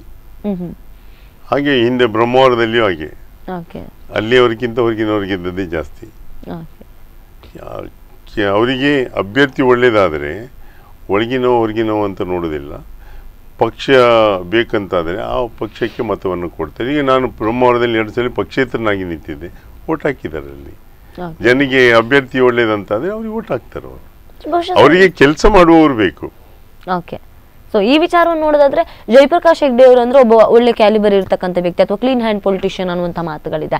ಬಿಜೆಪಿಯ ಮೇಲೆ ಒಂದಷ್ಟು ಭ್ರಷ್ಟಾಚಾರದ ಆರೋಪಗಳು ಕೂಡ ಇರುವಂತದ್ದು. ಸೊ ಈ ರೀತಿ ಒಂದಷ್ಟು ತದ್ವಿರುದ್ಧದ ಮನಸ್ಥಿತಿಗಳು ಇರ್ತಕ್ಕಂಥ ಸಂದರ್ಭದಲ್ಲಿ ನೀವು ಕೆಲಸ ಮಾಡುವಂತ ಸಂದರ್ಭದಲ್ಲಿ ನಿಮ್ಗೆ ಯಾವ ರೀತಿಯ ಅನುಭವಗಳಾಗುತ್ತೆ ಅಂತ? ನನ್ನ ಮೇಲೆ ಏನು ಇದು ತಪ್ಪು ಅಭಿಪ್ರಾಯ ಇಲ್ಲಲ್ಲ, ಅದರಿಂದ ನಡ್ಕೊಂಡು ಹೋಗ್ತದೆ. ಆದರೆ ಎಲ್ಲ ಪಕ್ಷದಲ್ಲಿಯೂ ಒಳ್ಳೆಯವರು ಇದ್ದಾರೆ, ಕೆಟ್ಟವರು ಇದ್ದಾರೆ. ಅದು ಯಾರೋ ಒಬ್ಬ ತಪ್ಪು ಮಾಡಿದಕ್ಕೆ ಇಡೀ ಪಕ್ಷಕ್ಕೆ ಅದರ ಮೇಲೆ ಆಪಾದನೆಯನ್ನು ತರಲಿಕ್ಕೆ ಸಾಧ್ಯ ಆಗೋದಿಲ್ಲ. ಅವ್ರ ಮೇಲೆ ಶಿಕ್ಷೆ ಆಗಬೇಕು. ಯಾರು ತಪ್ಪು ಮಾಡ್ತಾರೆ ಅವರಿಗೆ ಶಿಕ್ಷೆ ಆಗಬೇಕಾಗ್ತದೆ. ಒಂದಷ್ಟು ಆರೋಪಗಳು ಯಡಿಯೂರಪ್ಪನವರ ಮೇಲೆ ಕೂಡ ಇರುವಂತಹದ್ದು, ಅದು ತನಿಖೆ ಆಗ್ತಾ ಇದೆ ಅಲ್ಲ. ಸೊ ತನಿಖೆ ಆಗುವವರೆಗೆ ಕೇವಲ ಆರೋಪಿ ಆಗಿರ್ತಾರೆ, ಅಪರಾಧಿ ಆಗುವುದಿಲ್ಲ. ಸರ್, ಇನ್ನು ಸ್ಥಳೀಯ ಮಟ್ಟದಲ್ಲಿ ನೋಡೋದಾದ್ರೆ ನಿಮ್ಗೊಂದು ನಾಯಕತ್ವದ ಬದಲಾವಣೆ ಆಗಬೇಕು ಅಂತ ಅನಿಸ್ತಿಲ್ಲ? ಕುಂದಾಪುರದಲ್ಲಿ ಇರಬಹುದು ಅಥವಾ ಬೇರೆ ಭಾಗಗಳಲ್ಲಿ 20 ವರ್ಷದಿಂದ ಹೊಸ ನಾಯಕನನ್ನು ಕುಂದಾಪುರ ನೋಡ್ಲೇ ಇಲ್ಲ, ಹಾಲಾಡಿ ಶ್ರೀನಿವಾಸ್ ಶೆಟ್ಟರ್ನ ಬಿಟ್ರೆ. ಒಂದು ಬದಲಾವಣೆ ಬೇಕು ಅಂತ ನಿಮಗೆ ಅನ್ಸುತ್ತೆ? ಒಬ್ಬ ವೈಯಕ್ತಿಕವಾಗಿ, ಒಬ್ಬ ಬಿಜೆಪಿಗನಲ್ಲದೆ ವೈಯಕ್ತಿಕವಾಗಿ ಒಂದು ನಾಯಕತ್ವ ಬೇಕು ಅಂತ ನಿಮ್ಗೆ ಅನ್ಸುತ್ತಾ? ನನಗೆಲ್ಲ ಪಕ್ಷ ತೀರ್ಮಾನ ಮಾಡಿ ಹೊಸ ಅಭ್ಯರ್ಥಿಯನ್ನು ಕೊಟ್ಟರೆ ನಾವು ಅವ್ರಿಗೆ ಕೆಲಸವನ್ನು ಮಾಡಲೇಬೇಕಾಗ್ತದೆ. ಶ್ರೀನಿವಾಸ್ ಶೆಟ್ಟರ್ ಆಗಲಿ, ನಾನಾಗಲಿ, ನಾನು ಅದಕ್ಕೆ ತಯಾರಿದ್ದೇನೆ. ನನ್ನನ್ನು ಬಿಟ್ಟು, ಯಾಕಂದರೆ ಹಿಂದಿನ ವಿಧಾನ ಪರಿಷತ್ ಚುನಾವಣೆಯಲ್ಲಿ ಒಂದ್ಸಲಿ ಹೆಸರು ಬಂತು, ಕೆಲವು ಯಂಗ್ಸ್ಟರ್ಸ್ ಕೂಡ ಆಯಿತು ಅಂತ ಹೇಳಿದ್ದೆ ನಾನು. ಯಾವ ಯುವಕರಿಗೆ ಕೊಟ್ಟು ಅವರನ್ನು ತರಬೇತಿಯನ್ನು ಅವರನ್ನ ಮೇಲೆ ತರಲಿಕ್ಕೆ ಪ್ರಯತ್ನವನ್ನು ಮಾಡಿದೆ, ಅದಕ್ಕಿಂತ ಒಳ್ಳೇದೇನಿದೆ? ಕೇವಲ ರಾಜಕಾರಣದಲ್ಲಿ ಅಂತಲ್ಲ, ಈಗ ಕ್ರೀಡೆಯಲ್ಲಿ ಸಹ ಹೊಸ ಯುವಕರನ್ನು ತರುವಂಥದ್ದು ಪ್ರಯತ್ನ ಎಲ್ಲ ಕಡೆಯಲ್ಲಿ ನಡೀತಾ ಇದೆ ಅಲ್ಲ. ನಾವು ಸಹ ಅದನ್ನು ಮಾಡಬೇಕಾಗ್ತದೆ. ಹೊಸ ಯುವಕರನ್ನು ತರಬೇತಿಯನ್ನು ಕೊಟ್ಟು ತರಬೇಕಾಗ್ತದೆ. ಅವರು ವಿಧಾನಸಭೆಯಲ್ಲಿ ಹೋಗಿ ಮಾತಾಡಬೇಕಾಗ್ತದೆ. ಕ್ಷೇತ್ರದ ಅಭಿವೃದ್ಧಿಗೆ ಕೆಲಸವನ್ನು ಮಾಡಬೇಕಾಗ್ತದೆ. ಯಾರು ಹೆಚ್ಚು ಕೆಲಸವನ್ನು ಮಾಡ್ತಾರೆ ಅವರಿಗೆ ಉತ್ತೇಜನವನ್ನು ಕೊಡುವಂಥದ್ದು ನಮ್ಮ ಜವಾಬ್ದಾರಿ ಆಗ್ತದೆ. ಆದ್ರೆ ಕುಂದಾಪುರ ಭಾಗದಲ್ಲಿ ಹೂ ಇಸ್ ನೆಕ್ಸ್ಟ್ ಅಂತ ಕೇಳಿದ್ರೆ ಉತ್ತರಕ್ಕೆ ಬಹಳ ಜನ ಬಿಜೆಪಿಗರು ಗೊಂದಲದಲ್ಲಿ ಬಿದ್ದು ಬಿಡ್ತಾರೆ. ಏನಿಲ್ಲ, ಯಾರನ್ನು ಪಕ್ಷ ಏನು ತೀರ್ಮಾನ ಮಾಡ್ತಿದೆ ನೋಡೋಣ, ಅದ್ರ ಬಗ್ಗೆ ಗೊಂದಲ ಬೇಡವೇ ಬೇಡ. ಎಸ್ ಸರ್, ಈಗ ನೀವು ಬಿಜೆಪಿಯ ವಿಚಾರದಲ್ಲಿ ಬಿಜೆಪಿಯಲ್ಲಿ ನೀವೇನು ಕೆಲಸ ಮಾಡಬೇಕು ಅಂತ ಅನ್ಕೊಂಡಿದ್ದೀರಾ? ಬಹುಶಃ ಬಿಜೆಪಿನ ನೀವೇನು ಎಕ್ಸ್ಪೆಕ್ಟ್ ಮಾಡ್ತಿಲ್ಲ ಅಂದ್ರೆ, ಟಿಕೆಟ್ ಎಕ್ಸ್ಪೆಕ್ಟ್ ಮಾಡ್ತಿಲ್ಲ ಅಂತಂದ್ರೆ ಏನು ಎಕ್ಸ್ಪೆಕ್ಟೇಷನ್ ಇಲ್ಲ. ಹಾಗಾದ್ರೆ ಬಿಜೆಪಿಲಿ ನೀವು ಕಾಂಗ್ರೆಸ್ ನಲ್ಲಿ ಮಾಡ್ಲಿಕ್ಕೆ ಆಗದ ಕೆಲಸ ಯಾವ್ದನ್ನ ಬಿಜೆಪಿಲಿ ಮಾಡ್ಬೇಕು ಅನ್ಕೊಂಡು? ಕಾಂಗ್ರೆಸ್ ನಲ್ಲೂ ಮಾಡ್ತಾ ಇದ್ದೆ, ಪಕ್ಷೇತರನಾಗಿಯೂ ಮಾಡ್ತಾ ಇದ್ದೆ, ಬಿಜೆಪಿಯಲ್ಲೂ ಮಾಡ್ತಾ ಇದ್ದೇನೆ. ಜನರಿಗೆ ಏನು ಬೇಕು ಅದನ್ನು ಮಾಡಬೇಕಾಗ್ತದೆ. ನಾವು ನಿಮ್ಮ ಟಾರ್ಗೆಟ್ ಏನು ಅಂತ? ಟಾರ್ಗೆಟ್ ಏನಿಲ್ಲ, ಜನರಿಗೆ ಸ್ಪಂದಿಸುವಂಥದ್ದು. ಈಗ ನಮಗೆ ತೃಪ್ತಿ ಕೊಡೋದು ಯಾವುದು ಗೊತ್ತುಂಟಾ? ಜನ ನಮ್ಮ ಹತ್ರ ಬಂದಾಗ, ಅವರು ನಮ್ಮ ಹತ್ರ ಕೆಲಸ ಹೇಳಿದಾಗ ಅದನ್ನು ಮಾಡಿಕೊಡೋದ್ರಲ್ಲಿದ್ದ ತೃಪ್ತಿ ಕೇವಲ ಚುನಾವಣೆಯಲ್ಲಿ ಗೆಲ್ಲುವಂಥದ್ದು ಮಾತ್ರ ಅಲ್ಲ. ನಾನು ಅದನ್ನು ಒಂದು ಸಭೆಯಲ್ಲಿ ಹೇಳಿದೆ ಕುಂದಾಪುರದಲ್ಲಿ. ನನಗೆ ಸಿಂಪಥೈಸ್ ಮಾಡಿದರು. ನಾನು ಸೋತ ಬಗ್ಗೆ ಕೆಲವು ಬೇಸರ ವ್ಯಕ್ತಪಡಿಸಿದ್ದಕ್ಕೆ ನಾನು ಹೇಳಿದೆ, ಚುನಾವಣೆಯಲ್ಲಿ ಸೋತರು ಚಲಾವಣೆಯಲ್ಲಿದ್ದೇನೆ ಅಂತ ಹೇಳಿದೆ. ನಾನು ಚುನಾವಣೆಯಲ್ಲಿ ಸೋತರು ಚಲಾವಣೆಯಲ್ಲಿದ್ದು ಜನರ ಕೆಲಸವನ್ನು ಮಾಡಬೇಕಾಗ್ತದೆ. ನಾನು ಗೆದ್ದು ಮನೆಯಲ್ಲಿ ಕೂತ್ಕೊಳ್ಳೋದಕ್ಕಿಂತ ಸೋತರು ಸಹ ಕೆಲಸವನ್ನು ಮಾಡುವಂಥದ್ದು ಬಹಳ ಮುಖ್ಯ ಆಗ್ತದೆ. ಹಾಗಂತ ಶಾಶ್ವತವಾಗಿ ಸೋಲ್ಸೋದಲ್ಲ. ಆದರೆ ಯಾರು ಕೆಲಸವನ್ನು ಮಾಡ್ತಾರೆ ಅವರನ್ನು ಗೆಲ್ಲಿಸಿ ಕಳಿಸುವಂಥದ್ದು ಜವಾಬ್ದಾರಿ ಜನರದ್ದು ಅಂತ ನಾನು ಭಾವಿಸ್ತೇನೆ. ಕೇವಲ ಕ್ಷೇತ್ರದಲ್ಲಿ ಅಲ್ಲ, ವಿಧಾನಸಭೆ ಲೋಕಸಭೆಯಲ್ಲಿ ಕೆಲಸ ಮಾಡುವಂಥದ್ದು. Yes, thank you so much sir. ಬಹಳಷ್ಟು ವಿಚಾರಗಳನ್ನು ನಮ್ಮ ಜೊತೆ ಹಂಚಿಕೊಂಡ್ರಿ. ಒಟ್ಟು ರಾಷ್ಟ್ರ, ರಾಜ್ಯ ಮತ್ತು ಸ್ಥಳೀಯ ಮಟ್ಟದ ಚುನಾವಣೆಗಳ ಬಗ್ಗೆ, ರಾಜಕೀಯ ವಲಯದ ಬಗ್ಗೆ ಬಹಳಷ್ಟು ಚರ್ಚೆ ಮಾಡಿದ್ರೆ. ಧನ್ಯವಾದಗಳು ಸರ್ ನಮ್ಮ ಜೊತೆ ಕಾರ್ಯಕ್ರಮದಲ್ಲಿ ಪಾಲ್ಗೊಂಡಿದ್ದಕ್ಕಾಗಿ. ಎಸ್ ವೀಕ್ಷಕರೇ, ಇದು ಜಯಪ್ರಕಾಶ್ ಹೆಗಡೆ ಅವರ ಮಾತು. ರಾಷ್ಟ್ರ ಮಟ್ಟದಲ್ಲಿ, ರಾಜ್ಯ ಮಟ್ಟದಲ್ಲಿ, ಸ್ಥಳೀಯ ಮಟ್ಟದಲ್ಲಿ ಚುನಾವಣೆ ಹತ್ತಿರ ಬರ್ತಿರ್ತಕ್ಕಂಥ ಸಂದರ್ಭದಲ್ಲಿ ರಾಜಕೀಯ ಅಖಾಡ ಅನ್ನುವಂಥದ್ದು ಖಂಡಿತ ರಂಗೇರುತ್ತೆ. ಅಂತ ಸಂದರ್ಭದಲ್ಲಿ ಒಬ್ಬ ಹಿರಿಯ ರಾಜಕೀಯ ಮುತ್ಸದ್ದಿಯನ್ನು ಕೂರಿಸಿಕೊಂಡು ಅವರ ಅನುಭವಗಳನ್ನು ಪಡ್ಕೊಂಡು, ಅದರಲ್ಲೂ ವಿವಿಧ ರಂಗದಲ್ಲಿ ರಾಜಕೀಯವನ್ನ ಕಂಡು ಬಂದಂತಹ ಒಬ್ಬ ವಿಶೇಷ ವ್ಯಕ್ತಿಯ ಜೊತೆ ರಾಜಕೀಯದ ಬಗ್ಗೆ ಒಂದಷ್ಟು ಅವಲೋಕನವನ್ನು ಮಾಡುವಂತಹ ಪುಟ್ಟ ಪ್ರಯತ್ನವನ್ನು ನಾವು ಮಾಡಿದ್ದೇವೆ. ಅದೇ ಈ ಹೊತ್ತಿನ ವಿಶೇಷ ಜಯಾವಲೋಕನ. ನಿರಂತರ ಸುದ್ದಿ ಮನರಂಜನೆಗಾಗಿ ವೀಕ್ಷಿಸ್ತಾ ಇರಿ ಸ್ಪಂದನ.